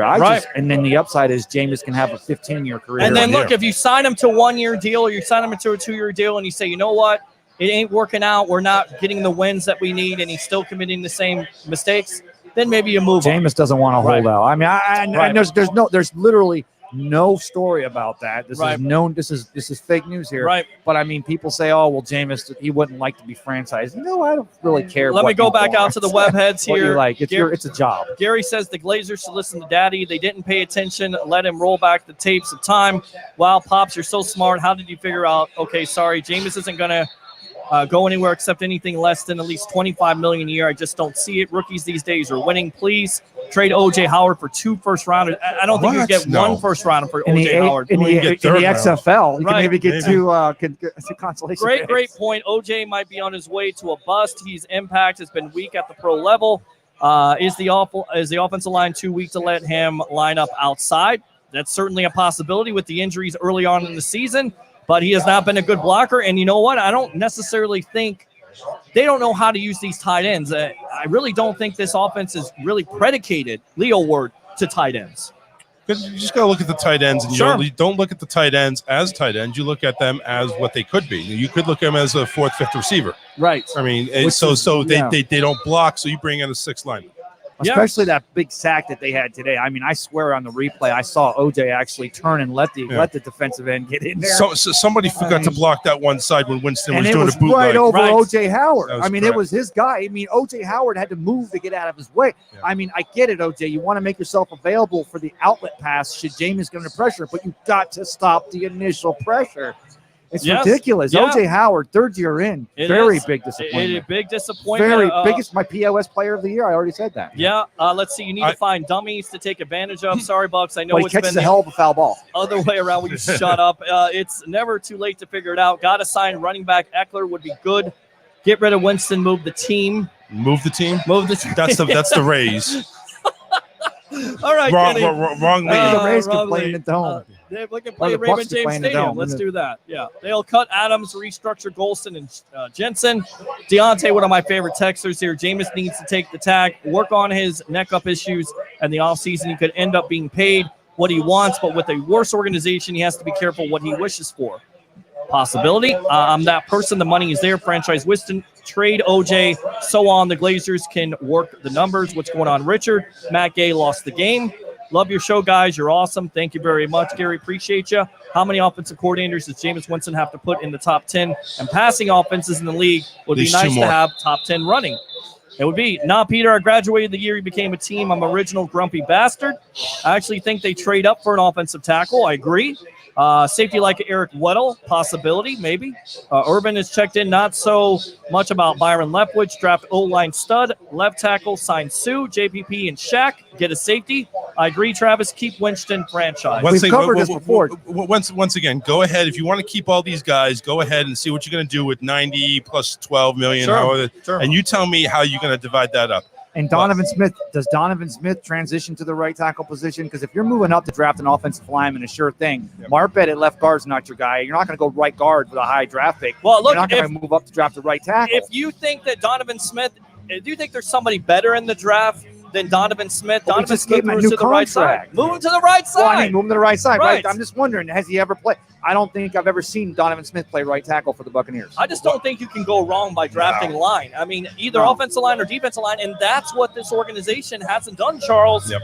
And look, the Patriots, going back to it, they lose Trent Brown this year, and it's a next man up mentality because basically they replace guys with who they draft. That's where it comes from. It does. So, Cowboys are up 13-3 on the Skins. Now, who's leading the Philadelphia Giants game? all right, I'll tell you what, let's go out to the phone lines, get our Bucks insider on, Mr. Leo Haggerty, former coach, scout, and now media member of Night Sports Productions. It's Sports Mag. Real quickly, I'm just going to go ahead and make my exit out of here. Okay. I want to thank you very much, guys, for having me on the show. And a 7-9 season. Hopefully you'll build it up. And again, don't forget to see me on Thursday Night Live, Thursdays at 8 p.m. on BucksReport.com. There you go, Charles Richardson. Thanks a lot for joining us Thursday Night Live. Go ahead and tune in on Bucks Report. So Leo Haggerty, a 7-9 season, a disappointing way to lose the game, but really it shouldn't come down to that if your field goal kicker makes his kicks, right? You know what, Peter? Before we even go there, I've got to tell you this story. Okay. We're sitting up in the booth, and the guy next to me who's doing the reports in for like 4 or 5 different radio stations, right after the kickoff, he leans to me and goes, wouldn't it be apropos if Jameis Winston throws a pick, he couldn't get the 6 out fast enough before it happened? I know. Oh, my God. And they asked Bruce Arians in the locker room, said, is there a worse way to go out the season when a player you're still debating on? He goes, no, not at all. I mean, and again, we shouldn't even be having this conversation if Matt Gay makes a kick. Yeah, and you shouldn't be having the conversation with the Giants game this year if he makes a 34-yard kick, which he couldn't make, which should be a win after Winston throws for 380. But, 30 interceptions, there's never been a player that's ever done this in NFL history. Do you get a sense that Bruce Arians is kind of frustrated by this with Winston and all the turnovers? Do you think he's made a decision? I mean, what do you get out of the press conference with Coach Arians? Yeah, I think he's made a decision. I think he's gone. And here's why. You'll hear my question. I said, Coach, is Winston fixable? And his answer was, we'll have to decide that. That's a no to me. And they've made a decision. If he was fixable, they'd have said, yeah, we think we can do this. So okay. I don't know if he's just having his cards close to his chest or what, but again, I don't know if this is something that can be fixed. Again, the first interception, another terrible route by Watson. I mean, it's obvious that the quarterback wasn't on the same page as the receiver. So I don't know whose fault it was, but that was. But the second one, I mean, I ran into Raheem Morris after the game, and I go, Raheem, did you call that play? And he just kind of giggled. Right. So what can I tell you? It's just to go back to repeat, it didn't happen well. Leo Haggerty, former coach, scout, and now media member of Night Sports Productions. It's Sports Mag, our Bucks insider. You were interviewing Bruce Arians, and you asked the question, what again, about Jameis Winston? Yeah, I simply. Everybody was asking, have you made a decision? Have you made a decision? And I know he's not going to say yes. Mm-hmm. I get that. But when I asked him, is it fixable? I thought I would at least get, it's something we can probably work on. Right. No, he goes, we'll have to evaluate. And he didn't say I'll have to evaluate. He said we'll have to evaluate. So that makes me think that it's not just his decision. Or it still could be posturing. I mean, the last thing, again, I said this when the report came out last week, Leo. Hey, it's Ray. Good to talk to you. When it came out. I think I know you. Hey, brother. Good to see you. Thank you again for letting me be involved with the Outback Bowl press conference. Great to be there with Coach PJ Fleck and Coach Gus Malzahn yesterday. Thank you again. But when they said, the reports are that Jameis will definitely be back next year. And you and I talked about this, and Peter 2 weeks ago, we said that's the worst case of negotiating I've ever heard of. And that almost sounds like what Coach Arians might be doing, although we know Coach Arians being the not to play politics kind of guy, to have that answer prepared. Either he had it going in prepared, or you definitely caught him off guard and he might have shown a little bit of his cards. Well, yeah, and I went to Roy Cummings after we left. I said, Roy, they've got to know what they're going to do. If he left that podium and doesn't know what he's going to do, shame on him. Right. I mean, you've had 16 weeks to, and again, the reason why maybe they don't is that last play may have just left a sour taste in everybody's mouth. That, hey, and again, the Bucs had only 19 yards rushing at halftime, not because they didn't, they were being stopped. Winston was on fire in the first half. Yep. And I'll tell you what, guys, whoever says it's time to get rid of Brashon Perriman, you're eating your words on that one. Oh, yeah. I mean, dear Lord. Got to keep that. He has, and I asked.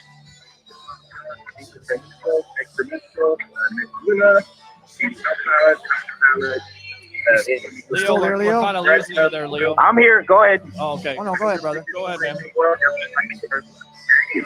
Yeah, I'm just picking up dinner for me and the wife. So, hey! Dinner. Hey, Speaking of dinner, we're down here at Ferg's. Hey, hold on, let me give a free pub to Carrabba's here. I tell you what, you want best Italian food in Tampa, you go to Carrabba's. Yeah. Hey, if you're not at Ferg's in St. Petersburg, you're in Tampa. I'd be going there myself. Hey, Peter, Leo, let me ask you this. So yeah, that pick six in overtime, the narrative on Jameis' entire season being the record setting and then the interceptions, the record sort of tying Brett Favre. Do you think if the Bucs chose to go a different route, it's a shame because Peter, I think this is what Peter gets so mad about, and I get bothered by it too, is it the Glazers bowing to a fan base trying to sell more tickets? Guys, I'll tell you what, the only way they go a different route is if it's the lesser of two evils. Good call. Good night. You have a good one. I just don't think there's somebody out there. And again, I ran this by Roy Cummings, who I respect tremendously. I said, if Tua's there, which he's going to be there in the first round, do you go that route? And he said, no. And I said, I agree. He's too fragile. And we talked about this. Yeah. But for can me, you win? Can you win with 30 turnovers? It's not no. It's hell no. You can't. Right. Now, is it fixable? Can they get that down to 16? You can win with a turnover game. Sure. You can do that. But can you get there? I think you can with him. But I tell you what, I think you're going to be looking at somewhere between 14 and 20 interceptions a year, just because that's what's going to happen. He tries to make plays. I mean, you look at some of the throws he made today. I mean, you talk about small windows, and it got in and big time. Yeah, and I mean that throw to Brashard Perriman, what an unbelievable catch! Wow. But that's a throw where you go. Only he could catch that ball. And you're a basketball guy. That's a shot where you go, don't take the shot, but you make the shot. But those are the type of throws where you're like, hey, Leo, there's can I something ask? bad that can happen. Let me ask you, Leo, how about that play where Brashard broke up that interception? That veteran. Now, if we had more receivers that did that, he played defensive back. Yeah, well, yeah, absolutely. but I mean, and that's been one of the things. I would say, let's just go 30 interceptions for Jameis. 5 or 6 of them bounced off receivers because he threw them too strong. Not saying he's not deserving of the blame on some of those, but not all. But how many of the other interceptions that we had this year was the lack of a receiver going defensive on the play? If we had 3 Brashard, well, I'm not going to put down Mike Evans or Chris Godwin, but we had receivers playing like Brashard Perriman did today, we might cut down another 5 interceptions right off the bat. Yeah, or like O.J. Howard if you don't do the old that behind your back. Was Some of those just aren't on him. Was And today? again, I can in the last 2 games, I can tell you 3 of them that weren't on him.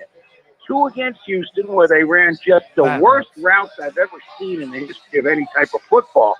And today, well, that goes to he and Watson weren't on the same page. That goes to the irony again of the Jameis Winston narrative. Even as our 2 Pro Bowl 1,000-yard plus receivers went down, and we had people from the stands playing wide receiver at the end of the season, Jameis is still breaking records and putting up numbers. Yeah. But again, to have that pick 6 in overtime, it literally and then leaves to have the 4 interceptions last week, and it's disappointing and it's hard to defend. But yeah, I always go back to the history of this organization, and I just don't think, Leo, and you can comment on this, the report today is that the Bucks could be trading up for a premium pick. And again, this is a report from J.C. Cornell of the Draft Network.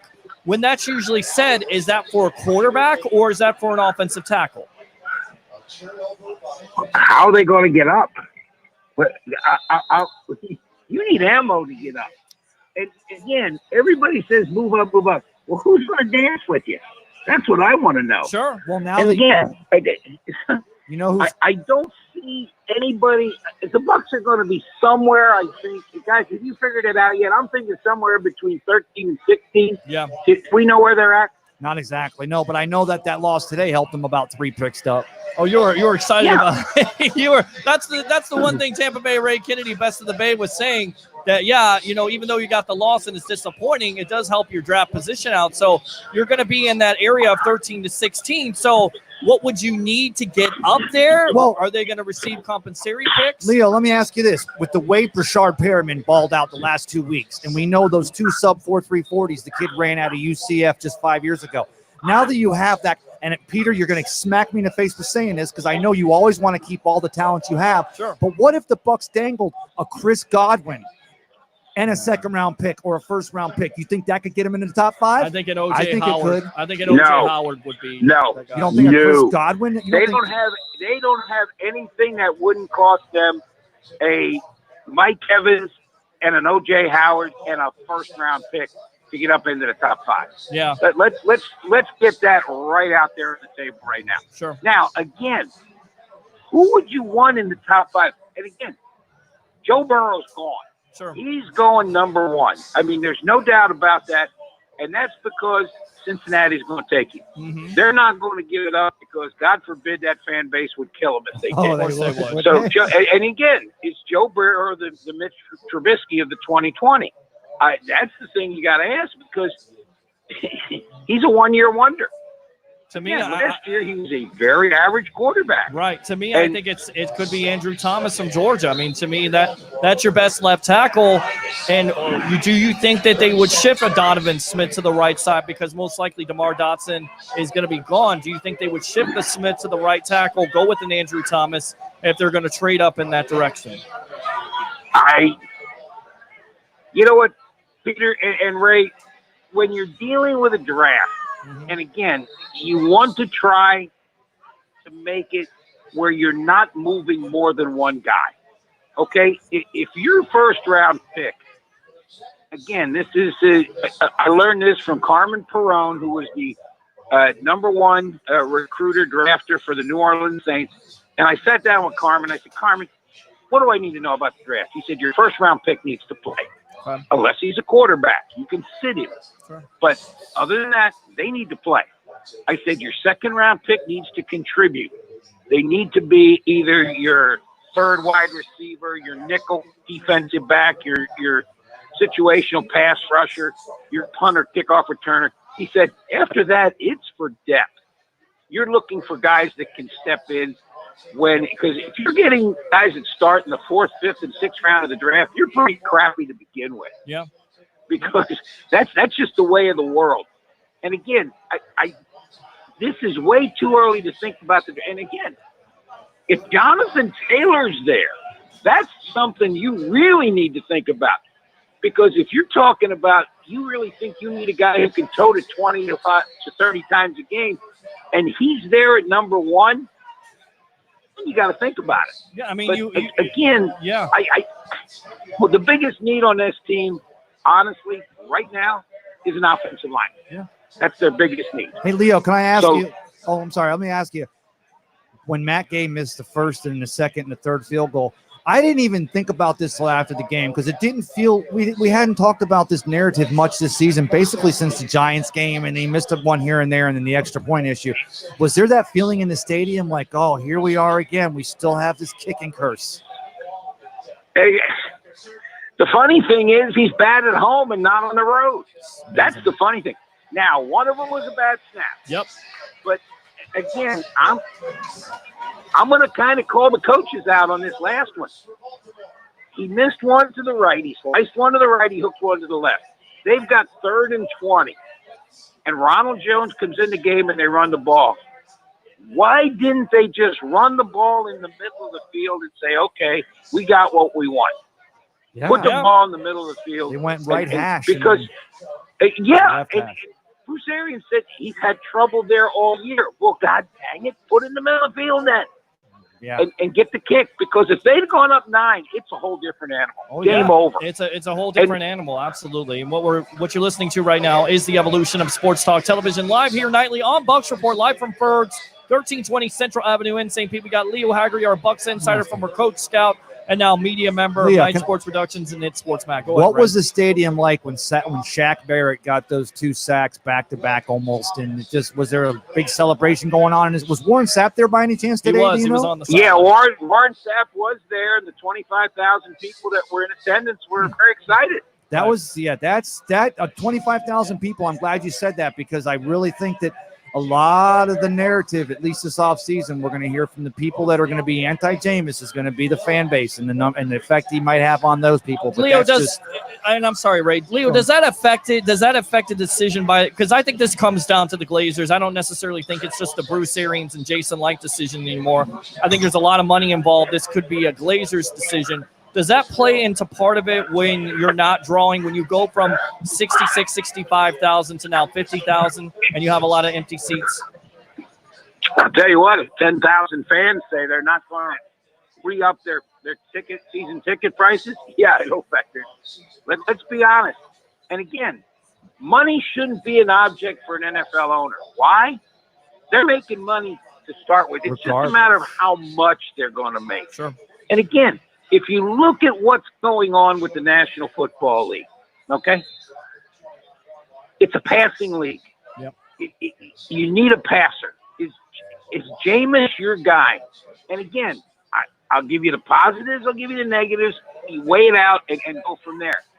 But the hardest thing is, and this is the one thing that you need to put into the equation, is there someone out there who is going to substantially, SAT word of the day, very nice, improve your club to the point where, and again, people come and say, well, Jameis can't win a Super Bowl. Hell, I'm not looking for a Super Bowl. I'm just looking to get to the playoffs. Right. Let's get to January football and then roll the dice. Then let lightning strike. Yeah, I mean, in your opinion, Leo, is there somebody out there, because we talked about the draft picks, you talked about Tua, there's no way they're going to get Joe Burrow, but you have Justin Herbert out there, possibly you have the kid from Washington and Jacob Eason, but free agency-wise, Cam Newton, Phillip Rivers, Teddy Bridgewater, Ryan Tannehill, Marcus Mariota. Are these any names here that you say the Bucs would be interested in going in that direction, and that substantially, your word, gets them to a better place than what Winston could provide? I think, guys, and here's the one piece of the puzzle that you've got to factor in. Bruce Arians is a short timer. I think he's good for 3 years. 3 more. Because then he hits 70. Right. I don't think anybody wants to be coaching when you're 70. Sure. So I think Bruce Arians wants to get this done.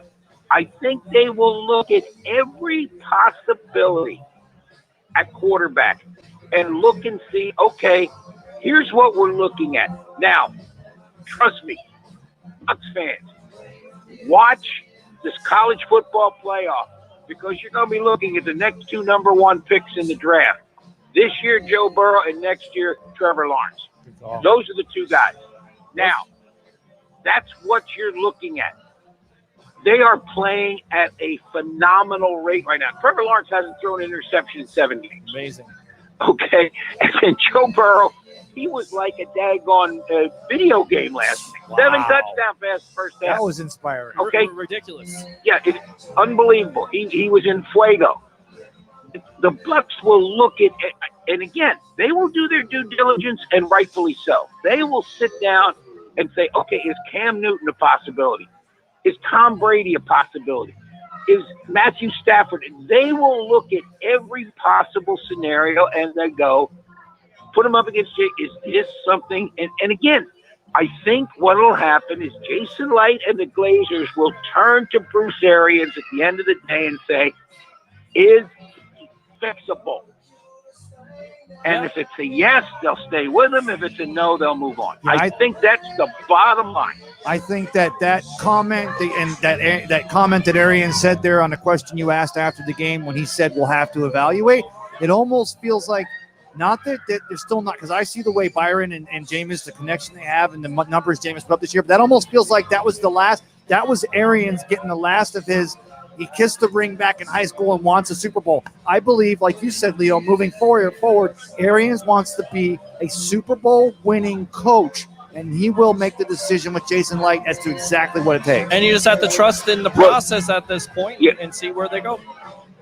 Yeah, and I don't think he'll make the decision, but he will be the effector of the decision. Does that make sense, guys? It makes all the sense. Lots of You sense. always make sense, Leo. And that's why we got him on. He's a legend. He's the grandfather I never had. He's forgotten more football than we know. Really quick, Ronald Jones, big game for him. In fact, I couldn't believe this statistic.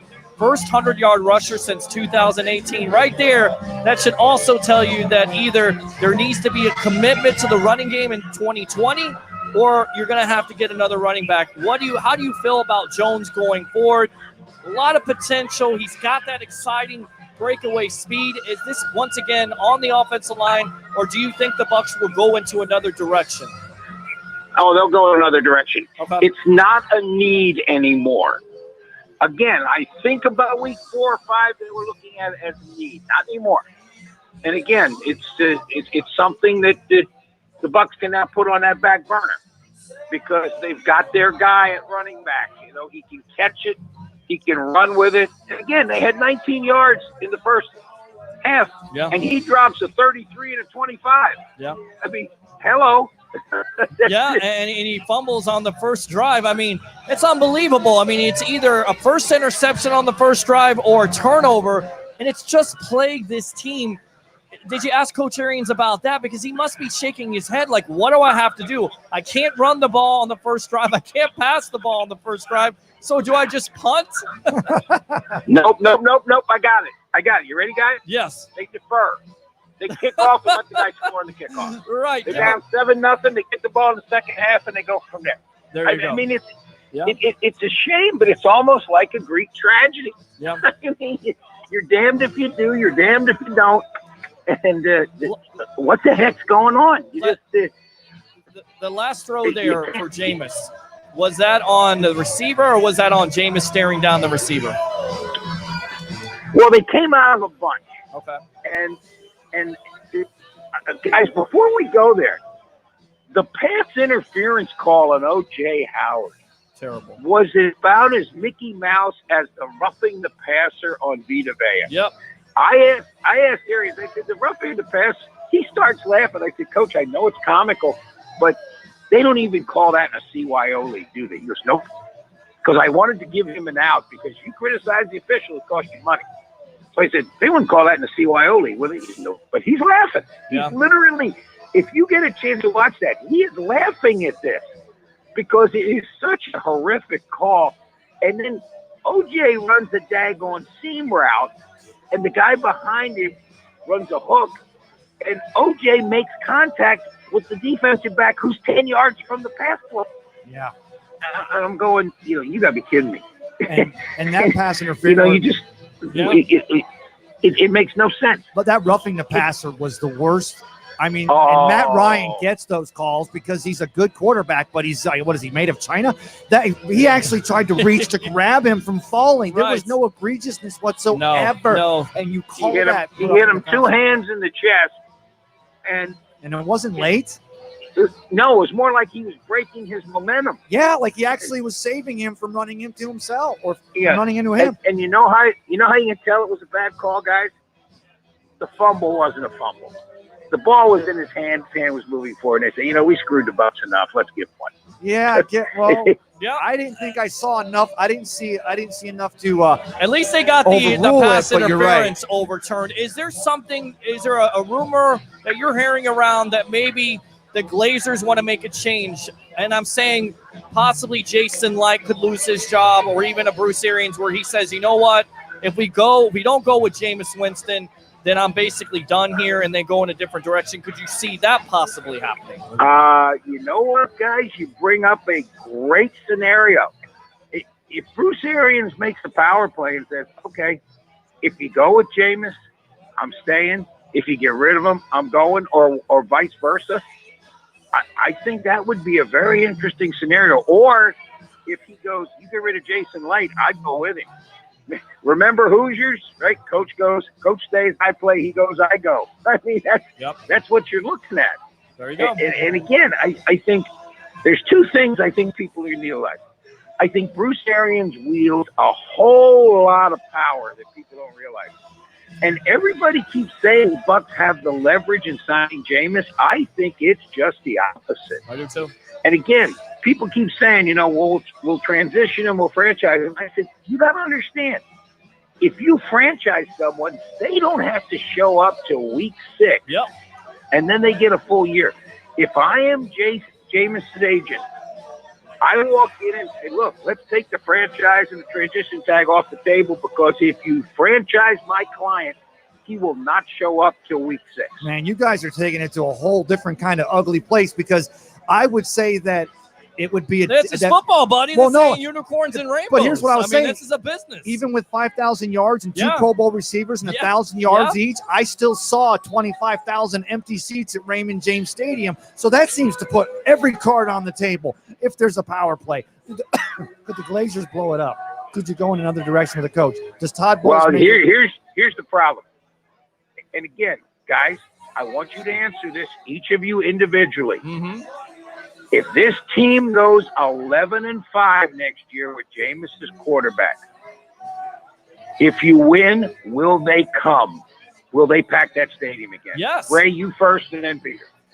Well, go ahead, Ray.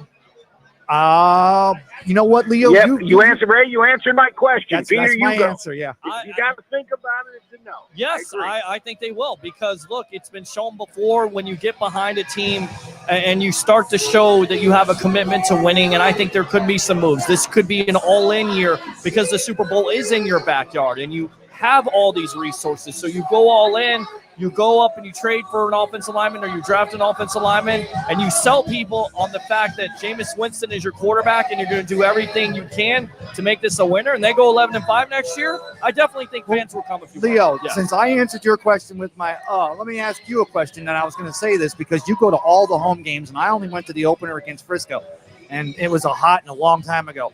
Did you see a truly dramatic drop-off in fan numbers from the first weeks to the last weeks? Because even though we weren't making the playoffs, we had a shot with Shaq Barrett going for the Warren Sapp's record. We had Jameis Winston going for 5,000 yards. We had a lot of things on the line, and I made an excuse to someone here today. I said, well, the Bucs are a better team than they were last year, and a lot of people commit their money to the football in September, and it's December, and there's a lot of Christmas to pay for. But these tickets should have already been sold, and that stadium was a hell of a lot of empty today, wasn't it? Yeah, it was. And again, the sad thing is, fellas, it's not the matter of that happening. The matter is that it was a discernible SAT word. Wow, you're full of it today, Leo. Yeah, I'm always full of SAT. Yes, you are. SCERNID. Everything else. It was a discernible drop-off from week 1 to week 17. Again, there was a lot of expectation. There was a lot of hope. And again, I asked Arians this. I said, Coach, you go 7-9. 8 of those games you are in. Yeah. Is that just the way the NFL is? So, just got to deal with it. The attendance, and again, it's a league where 4 plays are generally going to decide whether you win or lose. Well, I was truly, as much as I'm committed to being here with you, my friend, I was truly yearning to be at Raymond James Stadium today. I really wanted to see Shaq Barrett. I really wanted to see Jameis go 5,000 yards. I wanted to be there. And then when I saw the crowd on TV, I really thought back to the days when you could leave a set of tickets when you could leave a ticket on a windshield on the way in, and there'd be another one there with it when you came back out. And that's the part when you ask me if they're going to fill the stadium for 11-5. I think that it gets better, and playoffs do help. I'm a little disheartened that it wasn't a little better this year. I don't know what to expect yet. Yeah, and I mean, that's the tough thing coming into 2020. Lots of decisions by the Tampa Bay Buccaneers that they're going to have to make. They're going to have the resources, players like JPP, Shaq Barrett, Ndamukong Suh. And that defensive line, they played lights out. An offensive lineman's not a splash draft pick. And you know what, guys? That's the question I asked Bruce Arians. I said, do defensive line has to be your strong suit this year. I said Golston has played like a man possessed. Yes. He goes, that was definitely something that we were proud of is our defensive line play. I mean, look at it. It just, Vita Vea, Sue, and Golston gave them what they needed. And again, you stop the run. That's the bottom line. Right. You make a team one-dimensional, it becomes a lot easier to play football in the National Football League. Any word, Leo, on the busted – I mean, not the busted coverage on the offensive lineman, but the play where it's 2nd and 12 and the guy is wide open, and it looks like before the play there was some communication breakdown late in the fourth quarter, which basically the Falcons go on to tie the game. Was there any word on that? Well, yeah. Guess who the guy was in front of him? Number 11, and they triple teamed him. And then all of a sudden, you see the guy open because everybody went to Julio Jones. And I agree. Right. I mean, don't let 11 make a play. Right. I mean, the defense played well enough to win. Leo, let's be honest. It's always a case of being in the right place at the right time. It really is. But did Devin White earn his 4th Rookie of the Week, Pepsi Rookie of the Week nomination today with that 97-yard return? Wow, well, he's fast. Are you sure you didn't watch the press conference? Because I said, hey, is White exceeding your expectations? He goes, he's going to be a Pro Bowler next year. Oh, without for years to come. I said, yeah. So. He said, Arian said at the beginning of the year, he's an every down. He will not come off the field. And he was right. Yeah. I mean, and once they got him through that injury, which was a little bit debilitating, semi-SIC work. Very good. It was just, he played very, very well. He played like a veteran. And that's, hey, guys, 2 things before I leave you, and I got to get off. Yeah. My wife's going to kill me. I got dinner. Hot food. We love you, Miss Howard. How is Warren Sapp not one of the top 100 players in the National Football League? idea. Okay, that's the first one. Yeah. And second, how can Devontae be the linebacker of the decade and not make a Pro Bowl? Yeah, and then Luke Kuechly gets the Pro Bowl over him this year. Yeah, I don't get it. Explain that to me. Unexplainable, my friend Leo. The NFL is a weird game, but I tell you right now, it's been a joy having you on throughout the season here on the Sports Web. You're definitely an integral part of the Sports Web and Bucks Report. And my friend, in 2020, let's take it to the next level, all right?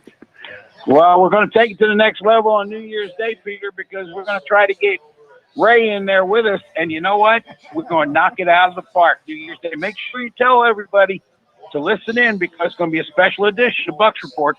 Oh, yeah, a special edition of the Sports Web Bucks Report. What he's talking about is the Minnesota Golden Gophers versus the Auburn Tigers, a SEC Big Ten matchup, and we'll have it here live with your pre and, of course, your post-game shows here on Bucks Report. Leo Haggerty, former Coach Scout and now media member of Night Sports Productions and It's Sports Mag, our Bucks Insider. Thanks a lot for joining us on the evolution of sports. Absolutely, and we'll talk to you again on 2020. There you go, Leo. 2020. Enjoy that dinner. Enjoy that Carrabba's. Yeah, enjoy that. And thanks a lot, Ms. Haggerty, for letting us have the great time with Leo Haggerty here. All right, so I will do that. Take care, guys. All right, there you go. So open phone line 813-699-5353, 813-699-5353. Once again, we're live here at Ferg on the Sports Web. Bucks fall to 7-9 as they lose to the Falcons in overtime. First pass, Jameis Winston, pick 6, his 7th. The only player in NFL history because he was tied with Peyton Manning all time. And then, of course, the only player in NFL history to have 30 touchdowns and 30 interceptions. And let's be honest. Yeah. I mean, that pick 6, that but round. 3 missed field goals by Matt Gay. Right. So, and I mean, really, if that would have been a 75-yard touchdown pass, it really is not going to have an effect. That pass does not have an effect on the Winston narrative. Hope not. No, it shouldn't because Right. he's put enough tape down. And I like that Leo actually made that point. And you guys were talking about it, that the NFL is a fickle thing, and if Breeze wins the Super Bowl and drops the mic and walks off, Bridgewater gets the contract. If Breeze decides he wants to stay for a year or two, and the Saints decide maybe Bridgewater takes a year friendly deal to stay there because he realizes he's the heir apparent. If not, maybe Jameis. Even if the Bucs decide to go another route, Jameis could be the highest paid free agent quarterback in 2020. Yeah. And nobody's going to sit here and go, "I didn't see it coming." We're talking about Mike Glennon got a $18 million deal, 3-year deal. I mean, you had Case Keenum off of 1 year, got $18 million,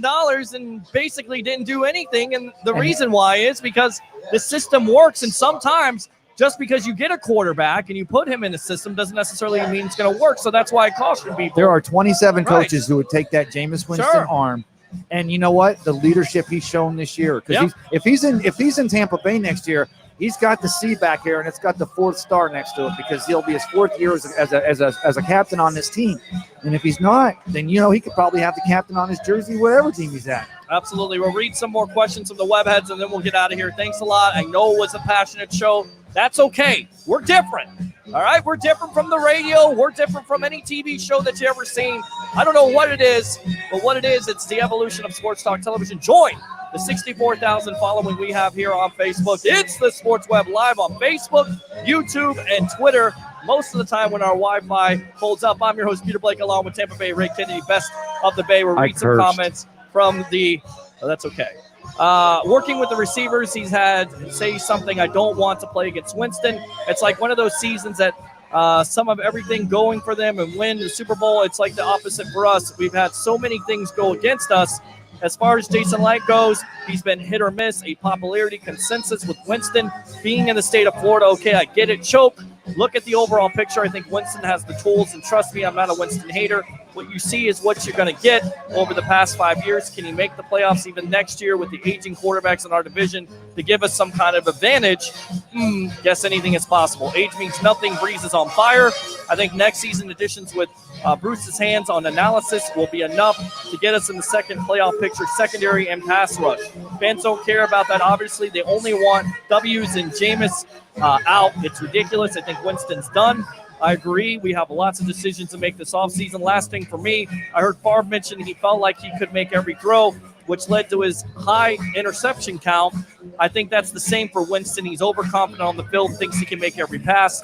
If you have a respectable coach, which I believe we do, he has to take to evaluate. And if you know and keep up with the players on other teams, find some of those diamonds in the rough. There's no limit to what he can do to bring us back to the highlight of NFL Nation, and they've done that with a Shaq Barrett, who's been unbelievable, definitely going to get paid 18.5 sacks. Final thoughts. Well, real quick, the Giants are losing to the Eagles 10-7. The Cowboys are beating the Redskins 20-10. So right now, as it still stands, the Eagles are going to win the NFC East, but it's early in the second quarter. Secondly, let me do a redaction, or let me go ahead and take back what I said. I did not, and no one's texted me. I was thinking about this the whole time, and it bothered me. I didn't mean Vinny Testaverde was an idiot or low IQ, but his football IQ, especially in his first year, 87, when he was drafted #1 overall out of the U, and it suffered, and he got really better over time. Him and Jameis are two different apples and oranges, but I won't apologize for making that. That's okay, though, but here's the thing, and you go to that Vinny Testaverde point, right? #1 pick, very similar, not a good running game, not a great offensive line. Right, great arm, has all the characteristics, had success in college, and then comes to the NFL, and it's a different world. And then you're asking Testaverde to throw 40 or 50 times a game with somebody who's basically being able to put that ball down the field and force it into those windows that are bigger, that are now smaller. That's what happens, and that's why I'm saying you've got to get balance to this offense. Right. If you know this quarterback is turning over the ball at alarming levels, 30 interceptions, then take the pressure off of him. Don't ask him to win games. Put it in the running back's hands. Put it in the defense's hands. Yeah. And still, you may have the turnover. Well, so without a doubt. Right. Offensive line is our #1 priority. Right. We got to shore that up. Got to get it right side. But and the difference between Jameis and I'm not, and there's other differences too in the way they play, but Jameis, you will not see I don't think you'll see a quarterback in this league that more wants to put an entire team on his back. Yeah. He wants to be the leader. And you know what? Up till the last couple of years, there was, and in fact, if Arizona doesn't happen 3 years ago, then maybe there's not even a question about this. This kid wants to lead this team. Sure. Well, I want to go ahead. My final thought is 7-9, but what a great year. I mean, and last year, I didn't like last year because especially in the first 3 weeks, the offense seemed padded. The numbers didn't seem real. We had no defense to support it. This year, we had another great offensive year, except for the interceptions. But the defense came on strong. I'm very optimistic for the upcoming year. We're all going to be looking very closely at what happens this offseason. So stick with the Bucks Report, the Sports Web, and Peter and I, and we'll carry you through the offseason. And I just want to say, I'll probably say this tomorrow night, but 2019 has been special. And the reason why it's been special is because of you fans. Yeah. And I know I may hang up on you and yell at you, but it's been a special year for me having to do with Bucks Report. Guys like Tampa Bay Ray Kennedy and Leo Haggerty and Al Keck and Pat Yasinskis and Alex Fleming and Blake Anthony and Philip Schwagler and Rhett Matthew and Keith Larson and guys that have given me the opportunity. Allison Kohler, even though we give her grief. And there's so many, even Tom Chang. I'm not the biggest fan of Tom Chang, but you kick ass when you write some good articles. You do write some good articles. We disagree. But I love you guys, and I really appreciate the opportunity that you've given me and the sports web and the evolution of sports talk television to be on this great platform. And I just think that 2020, we're going to knock it out of the park. It's going to get even better, and the sky's the limit. And I just want to thank everybody, not only the people involved with Bucks Report for giving me the opportunity, but also this family that we've kind of developed. It's kind of a beautiful thing. Thanks to Fergs, thanks to DJ Mack and Mark Ferguson and all the people that have been a part of this. And we'll just continue to do what we do here. And thanks for the support. And like I said, the sky's the limit in 2020. For Tampa Bay, Ray Kennedy, Best of the Bay, I'm your host, Peter Blake. Have a great night. Being able to start up the middle and then cut in behind, and going away. 1,000-yard rushing seasons in Kentucky.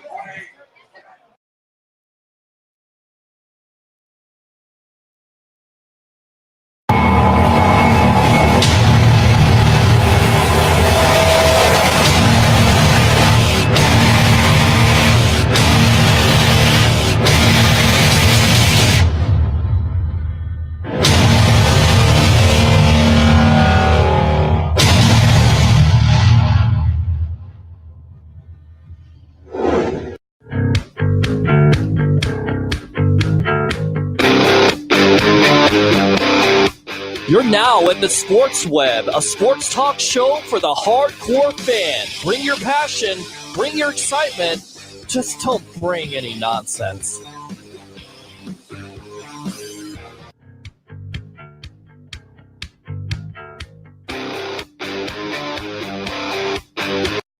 At Life's a Beach Realty, we're all about life on the beach. Stunning Panama City Beach and one of the most beautiful properties on the Gulf Coast. Shores of Panama. Radiant, elegant, and spectacular. Steps away from white sugar sand, every room overlooks the turquoise of the Gulf of Mexico. Come in for your tour today. Life's a Beach Realty is your gateway to Shores of Panama, the shores, and a whole lot more.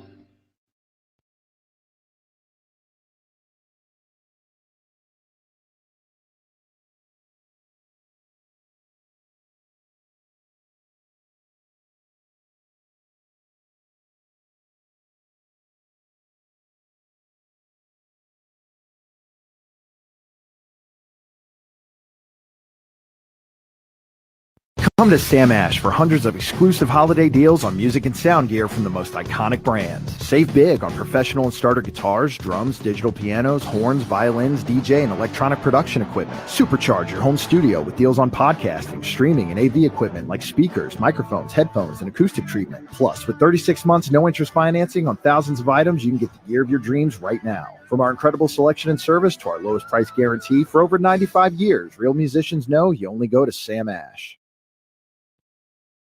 My dad had a heart attack at 56 years old. He passed away at 63, and his main problem was high cholesterol. That was the main problem. And I've thought about that.